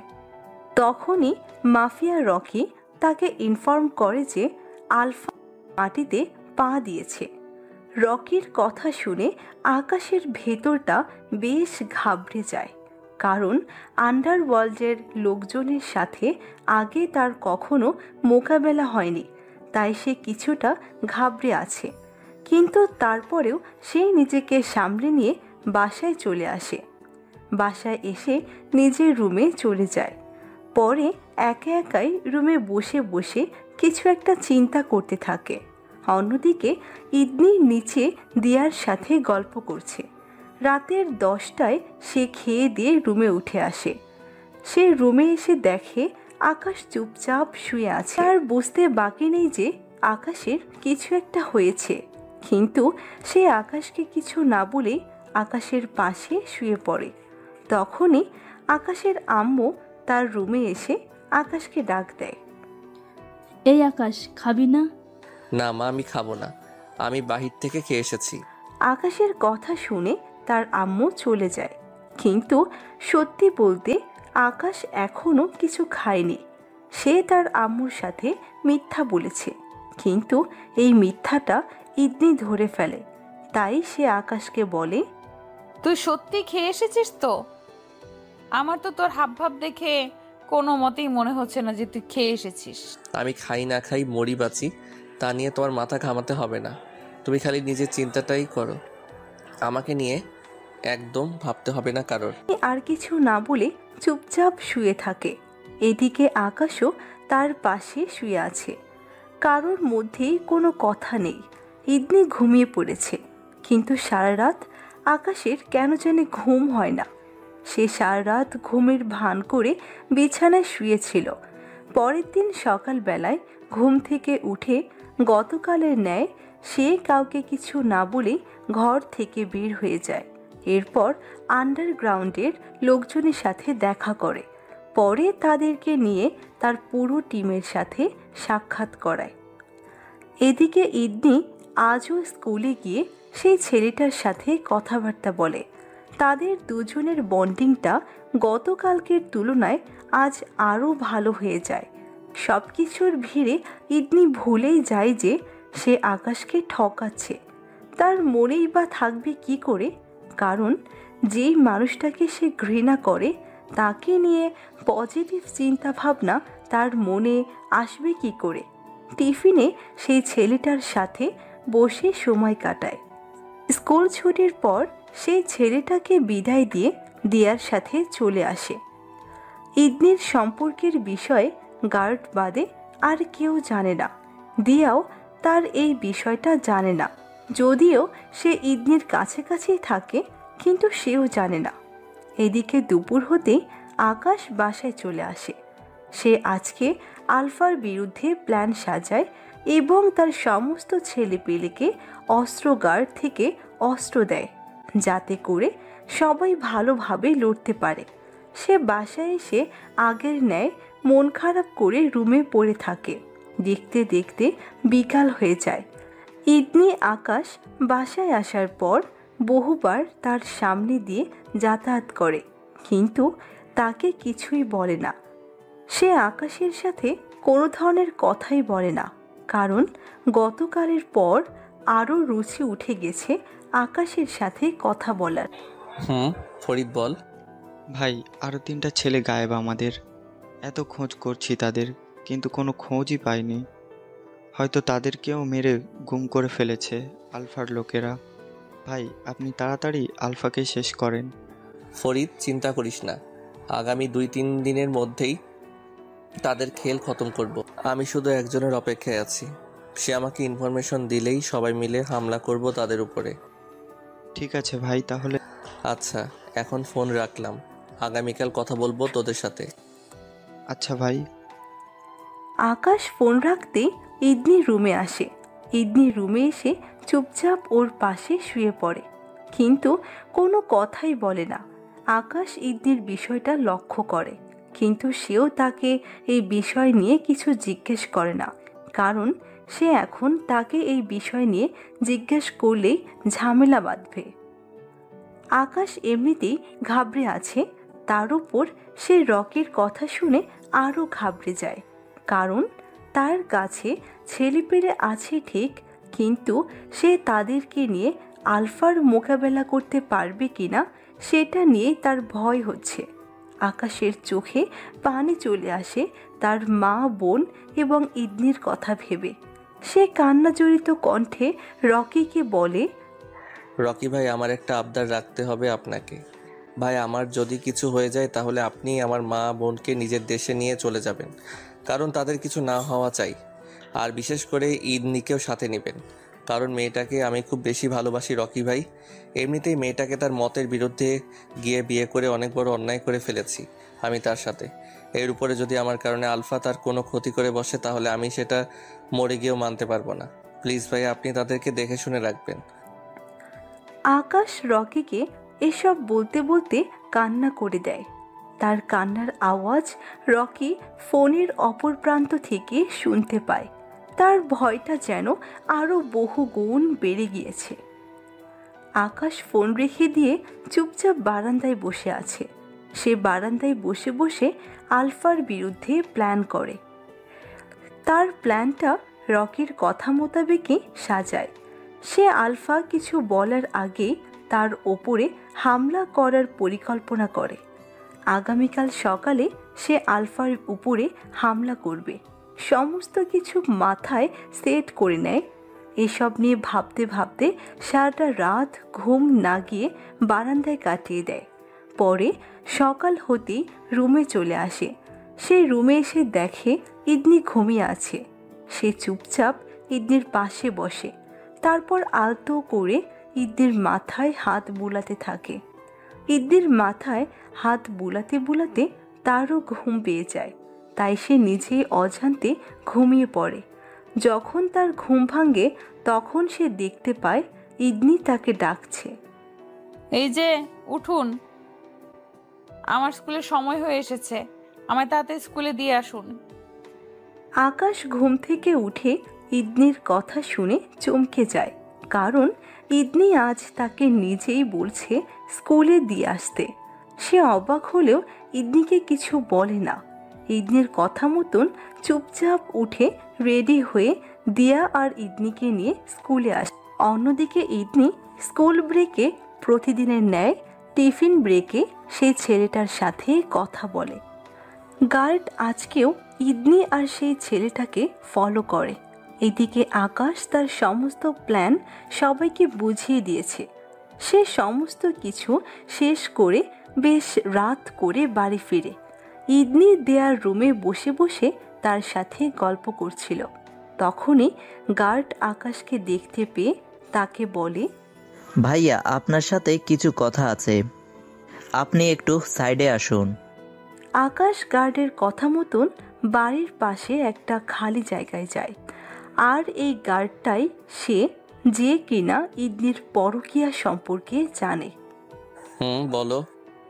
ভাই, আমি জানি না আপনি কি মনে করবেন, হয়তোবা আমার উপরে চরম রেগে যেতে পারেন, কিন্তু তাও আমার আপনাকে আজ কথাগুলো বলতে হবে, না হয়তো অনেক বড় সমস্যা হয়ে যাবে। আরে কি কথা বলবে তো? ভাই, ভাবির স্কুলের একটা ছেলের সাথে সম্পর্কে জড়িয়েছে। কি? ভাই, সত্যি। আজ কয়দিন যাবৎ তাদের এই সমস্ত কিছু আমি নোটিশ করেছি। আপনি হয়তো আমার কথা বিশ্বাস নাও করতে পারেন, কিন্তু আমার কথাগুলো সত্য।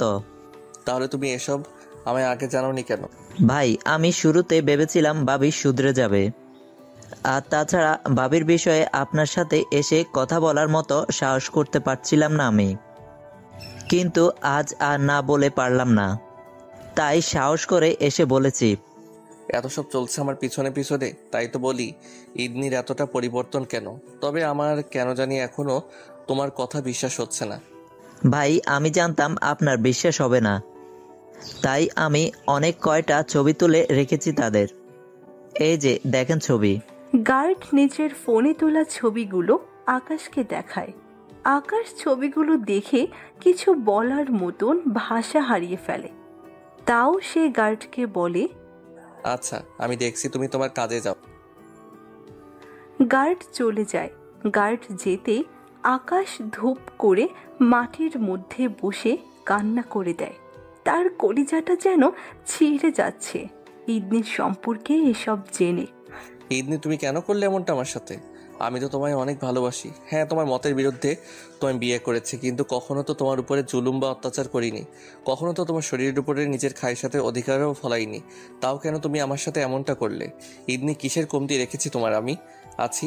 আমার জানা মতে কোনো কিছুর তো কমতি রাখিনি। তাও তুমি আমায় এইভাবে ঠকালে। বলো কেন ঠকালে তুমি আমায় এইভাবে?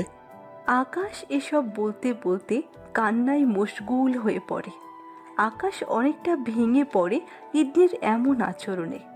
আগামীকাল তার এত বড় একটা লড়াই, আর আজকে ইদনি তার ভেতরটাকে ক্ষত বিক্ষত করে দিয়েছে।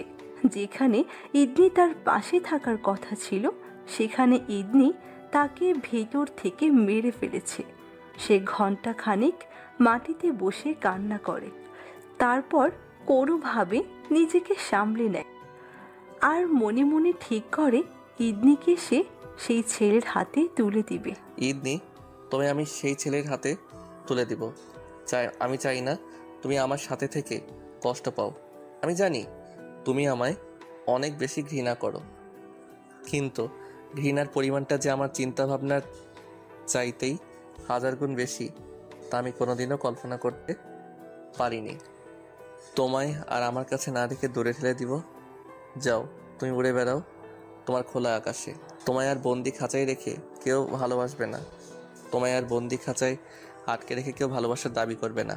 মুক্ত করে দিব তোমায় আমি। আজ রাতে আমি রকি ভাইকে জানিয়ে দিব তোমার কথা। আমি যদি আগামীকাল লড়াই করতে গিয়ে নিজের প্রাণ হারাই, তাহলে তিনি যেন তোমায় সেই ছেলের সাথে মিলিয়ে দেয়।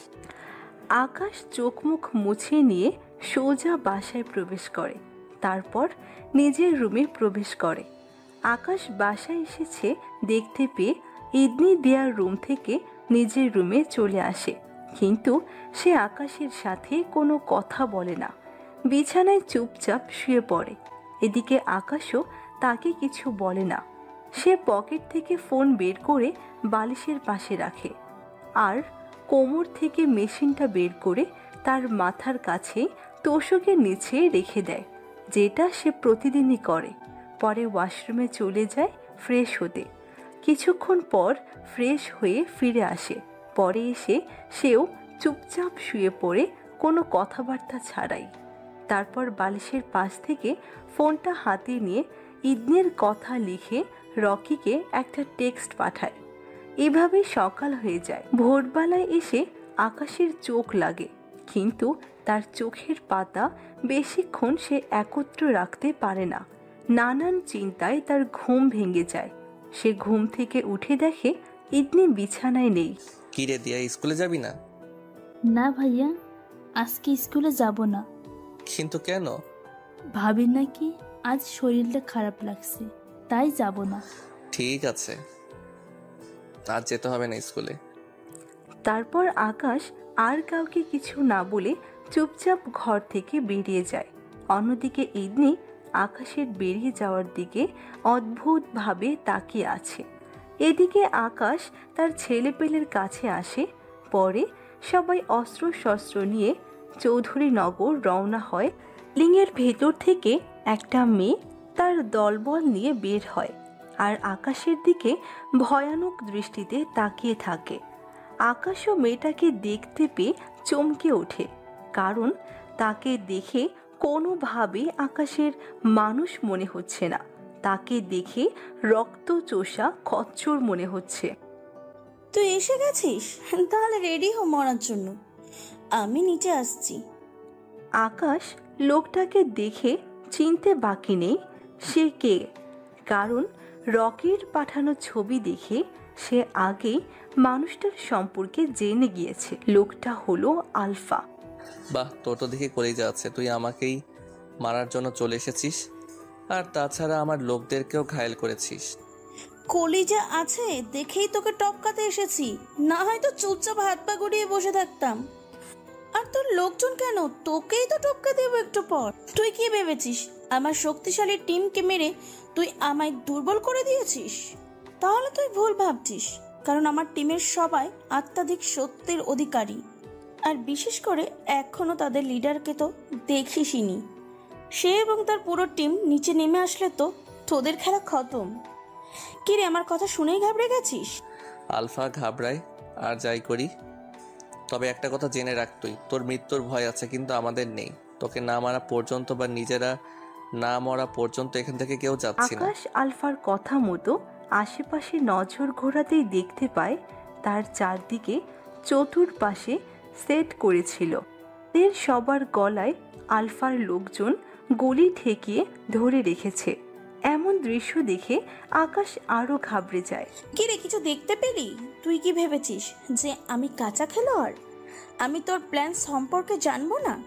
পাকিস্তানের রকি তার যে ছেলেকে আমার দলে ভিড়িয়েছে, তাকে আমি টাকা খাইয়ে আমার পক্ষে করে রেখেছি। আর সে আমার কথা মতন রকির কাছে পিক পাঠিয়েছে, আর রকি সেই পিক তোকে দিয়েছে। শোন, তুই এখানে প্ল্যান সাজিয়ে আসিসনি, বরং আমি তোকে প্ল্যান করে এখানে এনেছি, যাতে করে তোকে মেরে মাটিতে দাফন করতে পারি। তোকে মারার পরপরই রকির কাজ তামাম করব। আমার বিরুদ্ধে ষড়যন্ত্র করার স্বাদ তাকে আমি বুঝিয়ে দিব। আলফার কথা শুনে এবার অট্টহাসি হাসে। তারপর সে আলফাকে বলে, আলফা, তুই এখনো বাংলার মানুষকে ভালো করে চিনিস না। তারা মরলেও কারোর কাছে মাথা নিচু করে না। আর সেখানে তুই তো বাহিরের পাবলিক, তোর সামনে তো ভুলেও মাথা নিচু করব না। দরকার হয় মরে যাব, তাও তোর কাছে মাথা নিচু করব না। ঠিক আছে, তাহলে মর। তোদেরকে মরার জন্যই উপর থেকে মৃত্যুর ফেরেশতাকে মোতায়েন করেছি। তারপর আলফা ওপরের দিকে আঙ্গুল দিয়ে ইশারা করে, আর সাথে সাথেই বিল্ডিংয়ের ওপর থেকে ভয়ঙ্করভাবে লাফিয়ে অনেক কয়েকজন মানুষ নিচে নামে। তারা নিচে লাফিয়ে নেমে সবাই একজোট হয়ে যায়। তাদের সবার সামনে একটা মেয়ে দাঁড়িয়ে আছে। আকাশ সেই মেয়েকে দেখে বুঝতে বাকি নেই যে এটাই হলো আসল নরপিশাচ, যে কিনা তাদের সবাইকে কামড়ে মেরে ফেলার প্রশিক্ষণ দেয়। তখনই আলফা নিজের গলার নিচে নিজের হাত দিয়ে কেটে ফেলার ভঙ্গিমা করে, যাতে করে তার লোকেরা বুঝে যায় যে সামনের লোকগুলোকে খতম করতে হবে। আলফা আবার ইশারা করে ওপর দিকে। তখন আরও একদল লাফিয়ে নিচে নেমে আসে। এদিকে আকাশের টিমের লোকজন আছে মাত্র ৬-৭ জন। তাই আকাশ নিজেও মাঠে নামার প্ল্যান করে। তাই সে কোমরে হাত দিয়ে মেশিন বের করে, কিন্তু সে দেখতে পায় কোমরে খালি তার মেশিনের কভারই আছে, কিন্তু তার মধ্যে মেশিন নেই। এটা দেখে আকাশের মাথা পুরো খারাপ হয়ে যায়। সে ভেবে পায় না যে তার এখান থেকে মেশিন কে সরিয়েছে। তখনই তার মনে পড়ে ইদনি আজ সকালবেলায় তার মাথার সামনে দাঁড়িয়েছিল, তার মানে সে সরিয়েছে। আলফার লোকজন আকাশের বাকি ৬-৭ জন লোককেও মেরে মাটিতে শুইয়ে দেয়। এরপর আকাশের পেটে ছুরি ঢুকিয়ে দেয়। চারপাশে আকাশের রক্তে রঞ্জিত হয়ে যায়। আকাশ নিভু নিভু চোখে তাকিয়ে আছে আলফার দিকে। কিরে বীর বাহাদুর, কেমন লাগলো এখন তোর? আগেই বলেছিলাম আমার সাথে পাঙ্গা নিস না। আমার পায়ে ধরে নিজের জীবনটা বাঁচিনি, কিন্তু তুই সেটা করলি না, বরং তুই আমার কথা তোয়াক্কা না করে আমার সাথে ফাইট শুরু করলি। শান্তি হলো তো এখন তোর? ঠিক সেই সময় হুট করে কোথা থেকে যেন ইদনি চলে আসে। ইদনিকে দেখে আলফার নজর ইদনির দিকে পড়ে। তাই সে ইদনিকে বলে, কিরে তুই আবার কি? আমি কে সেটা তুই জেনে কি করবি? আমি কে সেটা তুই জেনে যাবি। কিন্তু তোর সাহস দেখে আমি অবাক হচ্ছি।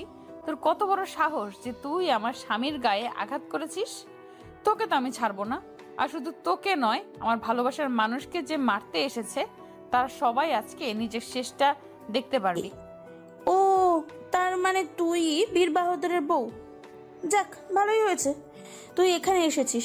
বীর বাহাদুরের সাথে তোর খেলো খতম করে দিব। আমাকে মারার আগেই তো তোর সামনে আজরাইল এসে হাজির হবে। বউ বড় বড় ডায়লগ ঝাড়ছিস তোরা, বউ জামাই। ইদনি আর কিছু বলে না আলফাকে। সে বাঁকানো একটা হাসি দিয়ে হাতটা উপরে উঠাতেই ঘোরাতে শুরু করে, আর তার মধ্যে আলফার খুলি উড়ে যায় আর সে ভ্রামভুম করে মাটিতে পড়ে নিজের দেহটা নিয়ে আঁকড়ে পড়ে। এই দৃশ্য দেখে সবাই ভয় পেয়ে যায়, বিশেষ করে আকাশ। সে চোখ বড় বড় করে ইদনির দিকে তাকিয়ে আছে, সে যেন কিছুই বুঝতে পারছে না। তখনই ইদনি আবার বলে ওঠে, সবাই নিজের ভালো চাস তো আমার স্বামীর আশপাশ থেকে পালা, না হয় কখন কে তোদের বসের মতন তোদের খুলিয়ে উড়িয়ে দেয় তার কোনো নিশ্চয়তা নেই। ইদনির কথা শুনে আলফার লোকজন সবাই ভয় পেয়ে যায়, তাই তারা আকাশের লোকজনকে ছেড়ে দিয়ে সবাই তার সামনে এসে জড়সড় হয়ে দাঁড়ায়।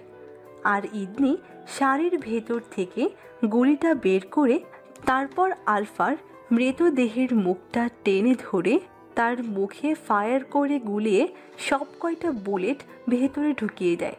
তারপর সবাইকে চেঁচিয়ে বলে, দেখি কার কত ক্ষমতা আছে, আমার স্বামীর গায়ে হাত দে তোরা, আমার ভালোবাসার কসম কেউ জীবিত ফিরতে পারবি না আর। ইদনির কথা শুনে কলিজা ধুপ ধুপ করতে শুরু করে, তাই কেউ আকাশের সামনে আসার সাহস করে না। তাই ইদনি আবার বলে, তোরা নিজের জীবন বাঁচাতে চাস তো এই দেশ ছেড়ে পালা, না হয় কিন্তু তোদের অবস্থাও খারাপ করে ছেড়ে দিব। ইদনির কথা শুনে আলফার ছেলে পেলে পালাতে শুরু করে। এদিকে ইদনি আকাশকে জড়িয়ে ধরে কান্না করতে শুরু করে, কারণ আকাশের অবস্থা খুবই খারাপ। চারপাশে আকাশের রক্ত দিয়ে ভরে গেছে। ইদনি আকাশকে বলতে থাকে, আমায় ক্ষমা করে দিন প্লিজ, আমি আপনার সাথে অনেক বড় অন্যায় করে ফেলেছি, প্লিজ আমায় ক্ষমা করে দিন। ভুলের বিষয়টা না হয় পরে দেখা যাবে, কিন্তু আগে এটা বলো যে তুমি আমার এসবের বিষয়ে জানলে কি করে, আর তুমি কাদেরকে দিয়ে আলফাকে মেরেছো? আপনি গত পরশু রাতে যখন রকি না কার সাথে যেন কথা বলছিলেন, তখন আমি আপনার সমস্ত কথাই শুনেছি, আর তখনই বুঝতে পেরেছি যে আপনি আমায় কতটা ভালোবাসেন। তাই সেদিন আপনার সাথে সাথে আমিও প্ল্যান সাজাই আপনার শত্রুকে মারার জন্য, কারণ সে আমার প্রিয় মানুষকে মারতে দেশে এসেছে। তাই আজ সকালে আপনার তোষকের নিচ থেকে পিস্তলটা সরিয়ে ফেলি আমি, কারণ তাকে আমি মারব বলেই ঠান নিয়ে নিয়েছিলাম। তবে তার সম্পর্কে কিছুই জানতাম না আমি, তাই আজকে স্কুলে না গিয়ে আপনার পিছু পিছু নিয়েছি। পরে আপনার পিছু নিতে নিতে এইখানে এসে পৌঁছেছি, আর আপনার সাথে আমার সাহায্যকারীও এসেছে, যে কিনা আপনার শত্রুর মাথায় গুলি করেছে। ও সবই ঠিক আছে, আমায় বাঁচিয়েছো ভালো কথা, কিন্তু আমায় এইভাবে না ঠকালেও চলতো। তবে সমস্যা নেই, হয়তো কিছু সময়ের মাঝে আমার দেহ প্রাণ হারাবে, তারপর তুমি তোমার স্কুলে সেই ছেলেটার কাছে চলে যেতে পারবে। কেউ তোমায় আর জ্বালাবে না, আমার মুখটা তোমাকে দেখতে হবে না, আমার মৃত্যুর সাথে তুমি মুক্তি পেয়ে যাবে। এখন হয়তো আমার শরীরের মৃত্যু হবে, কিন্তু আমার মনের মধ্যে তো সেদিন হয়েছে যেদিন আমি শুনেছি তুমি আমাকে না অন্য একটা ছেলেকে ভালোবাসো। আমাকে কি ভালোবাসা যেতে না ইদনি? আমি কি এতটাই খারাপ যে মৃত্যুর আগেও তোমার ভালোবাসা পেলাম না? তুমি ভালো থেকো তোমার সেই স্কুলের বন্ধুর সাথে, আর আমার বিশ্বাস ইচ্ছা রাখবে আমার মা আর বোনকে একটু দেখে রাখিও, নতুন জীবন শুরু করতে পারো, তোমাকে কেউ বাধা দিবে না, আমার গার্ডরাও তোমায় কিছু বলবে না, নালিশ তো করবে না তোমার নামে, তুমি আমাকে এভাবে না ঠকালেও পারতে। ইদনি আকাশের কথা শুনে সজোরে কান্না করে দেয়। সে আরো শক্ত করে জড়িয়ে ধরেছে আকাশকে, তারপর তাকে কান্না করতে করতে বলতে থাকে, না, আপনার কিছু হতে দিব না আমি, আমি আপনাকেই ভালোবাসি, আমি সেই ছেলেকে ভালোবাসি না। আমি শুধু রাগের বশেই সেই ছেলের সাথে কথাবার্তা বলেছিলাম, কিন্তু আমার মনে তাকে নিয়ে গভীর কোনো ফিলিংস ছিল না। প্লিজ আপনি আমায় মাফ করে দিন। ইদনি তুমি ভুল কিছু করনি, বরং ভুলটা আমি করেছি যে আমি তোমায় জোর করে বিয়ে করেছি।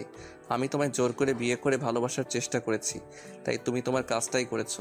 তুমি আমায় রেখে পরকীয়ায় লিপ্ত হয়েছো, তবে তুমি তোমার কাজ করলেও সেটা আমার পক্ষে মানা সম্ভব না। না, আপনি কোনো ভুল করেননি, আপনি আমায় বিয়ে করে ঠিক কি কাজ করেছেন। আমি আপনার দুটো পায়ে ধরে ক্ষমা চাইছি, আপনি প্লিজ আমায় ক্ষমা করে দিন। আমি বিশ্বাস করুন সেই ছেলের সাথে রিলেশনে জড়াইনি, সবটাই ছিল আমার রাগ। জাস্ট তার সাথে শুধু আমি কথা বলেছি, এছাড়া কিছুই না। আকাশ ইদনিকে আর কিছু বলে না, সে একটা মুচকি হাসি দেয়। আমাকে কিছু বলতে হবে না ইদনি, তুমি তোমার ওই স্কুল বন্ধুর সাথে ভালো থেকো। বেঁচে থাকতে হয়তো তোমাকে অন্য কারোর সাথে দেখা আমার পক্ষে সম্ভব হতো না, তাই এই পৃথিবী থেকে যেতে আমার আর কোনো আফসোস নেই। কথাটি বলে আকাশ চোখ বন্ধ করে নিলে যখন তার জ্ঞান ফিরে তখন সে নিজেকে আবিষ্কার করে হসপিটালের বেডে শুয়ে আছে, আর তার পাশে তার মা এবং ইদনি বসে আছে। ইদনি আকাশের জ্ঞান ফিরেছে দেখতে পেয়ে কান্না করতে করতে সকলের সামনে আকাশের কপালে গালে পাগলের মতন চুমু খেতে আরম্ভ করে। আকাশ ইদনির আচরণে বেখুব হয়ে যায়, কিন্তু সে কোনো ধরনের রিয়াকশন করার মতন অবস্থাতেই নেই। তবে তার খুব হাসি পাচ্ছে ইদনির পাগলামি দেখে। তখনই আকাশের আম্মু বলে ওঠে, ইদনি মা, হয়েছে, এবার থাম। আর আকাশ, তুই ইদনির উপর আর রেগে থাকিস না, কারণ ইদনি আমায় সবটা খুলে বলেছে। আর আজ তোর জ্ঞান ফিরেছে 2 দিন পর। সে এই 2 দিনে এক ফোঁটা পানিও মুখে নেয়নি। আমি আর দিয়া তাকে 2 দিনে এতবার খাওয়ানোর চেষ্টা করেছি, কিন্তু তার এক কথা, তুই সুস্থ হওয়া ছাড়া সে এক ফোঁটা পানি মুখে নেবে না। সে তার জেদের উপরে অটুট ছিল। তাকে আমি আর দিয়া মিলে কোনোভাবে খাওয়াতে পারিনি। মেয়েটা তোকে আগে ভালো না বাসলেও এখন তোকে তার জীবনের থেকেও বেশি ভালোবাসে। বাবা, তুই আর ওর ওপর অভিমান করে থাকিস না। আকাশের মায়ের কথায় আর ইদনির পরিবর্তন দেখে সে তাকে মাফ করে দেয়। এভাবেই হসপিটালে অনেক কয়দিন কেটে যায়। আকাশ এখন পুরোপুরি সুস্থ। সে আগে হাঁটাচলা করতে পারতো না, বাট এখন আগের ন্যায় হাঁটাচলা করতে পারে, তাই তাকে বাসায় নিয়ে আসা হয়। আকাশকে বাসায় আনা হয়েছে আজ 1 সপ্তাহ। সে এখন পুরোপুরি আগের ন্যায় সুস্থ হয়ে গেছে। তবুও সে এই 1 সপ্তাহ বাসায় রেস্টে ছিল। ইদনি, তুমি আবার স্কুলে যাতায়াত শুরু করো। ঠিক আছে। আকাশের কথা মতন ইদনি স্কুলে যায়, কিন্তু সেই ছেলেটা ইদনিকে এতদিন পরে দেখতে পেয়ে তাকে পাগল বানিয়ে ফেলে। কিন্তু ইদনি তার সাথে কোনো ধরনের কথাই বলে না। পরের দিন টিফিন ব্রেকে সেই ছেলেটা ইদনির জন্য একটা জায়গায় দাঁড়িয়ে অপেক্ষা করছে। আকাশও ইদনির কথা মতন স্কুলে যায় টিফিনের সময়। ইদনি আকাশকে সেই ছেলেটার সামনে নিয়ে গিয়ে বলে, আমি বিবাহিত, উনি হচ্ছেন আমার স্বামী। ইদনি ছেলেটাকে 2টা কথা বলে তার সামনে আকাশের ঠোঁটে কিস করতে আরম্ভ করে। ইদনির আচরণে ছেলেটা যা বুঝায় তা বুঝে নিয়ে সেখান থেকে চলে যায়। ছেলেটা সেখান থেকে চলে যেতেই ইদনির আকাশকে ছেড়ে দেয়। ইদনির এমন আচরণে আকাশ হাসতে হাসতে তাকে বলে, মানুষের সামনে এমন করাটা কি খুব প্রয়োজন ছিল? অনেক প্রয়োজন ছিল, কারণ আমি এতদিন স্বামী কি জিনিস তার মূল্য বুঝিনি। তাই এখন থেকে মূল্য বোঝার ট্রাই করব, আর সব জায়গায় আপনার স্ত্রীর কর্তব্য পালন করব, কারণ আপনাকে আমি হারাতে চাই না। অনেক বেশি ভালোবেসে ফেলেছি আমি আপনাকে, আর আমার ভালোবাসা আমি মানুষের সামনে হোক বা অগোচরে হোক তা প্রকাশ করায় কমতি রাখবো না। যেখানেই প্রয়োজন হবে সেখানেই ব্যবহার করব। ইদনির কথা শুনে আকাশের ভেতরে খুশির জোয়ার বইতে শুরু করে, কারণ ইদনি আর আগের মতো নেই। সে সত্যি এখন তার মনের মতো হয়ে গিয়েছে। তাই আকাশ তাকে জড়িয়ে ধরে নিজের বুকে নিয়ে নেয়। এরপর তার কানের কাছে মুখ নিয়ে গিয়ে বলে, একদম বউ ভাব চলে এসেছে তোমার মাঝে। এখন খালি একটা বাচ্চার মা বানিয়ে দিলে তুমি পরিপূর্ণ হয়ে যাবে। আকাশের কথা শুনে ইদনি লজ্জায় লাল হয়ে যায়। আজ রাতটা আসুক খালি, তারপর তোমার লজ্জা ভাঙিয়ে বাচ্চার মা বানিয়ে দিব তোমায়। ইদনির লজ্জার কারণে চোখে মুখে কোনো কিছু দেখতে পাচ্ছে না, তাই সে আকাশের শার্ট খামচে ধরে তার বুকে মুখ লুকায়। তারপর আকাশকে বলে, প্লিজ এখন আর লজ্জা দিয়েন না, রাতেটা রাতে দেখা যাবে। আকাশ তাকে আর কিছু না বলে নিজেও 2 হাত দিয়ে ইদনিকে জড়িয়ে ধরে। তখনই দিয়া চলে আসে। দিয়া এসে আকাশ আর ইদনিকে রোমান্টিক অবস্থায় দেখতে পেয়ে বলে, এটা যেন স্কুল নয়, এটা রমনা পার্ক হয়ে গিয়েছে। আকাশ আর ইদনি দিয়ার কথা শুনে ব্যাপক লজ্জা পায়, তাই তাড়াতাড়ি দুজন দুজনকে ছেড়ে দিয়ে দুদিকে চলে যায়। আজ আকাশ আর ইদনির বাসর রাত। আকাশ ইদনির কাছে যায়। আকাশ কাছে যেতেই ইদনি দৌড়ে আকাশের থেকে পালাতে থাকে। তখনই আকাশ ইদনিকে কোলে নিয়ে বিছানায় শুইয়ে দেয়। আকাশ ইদনিকে কিস করতে থাকে।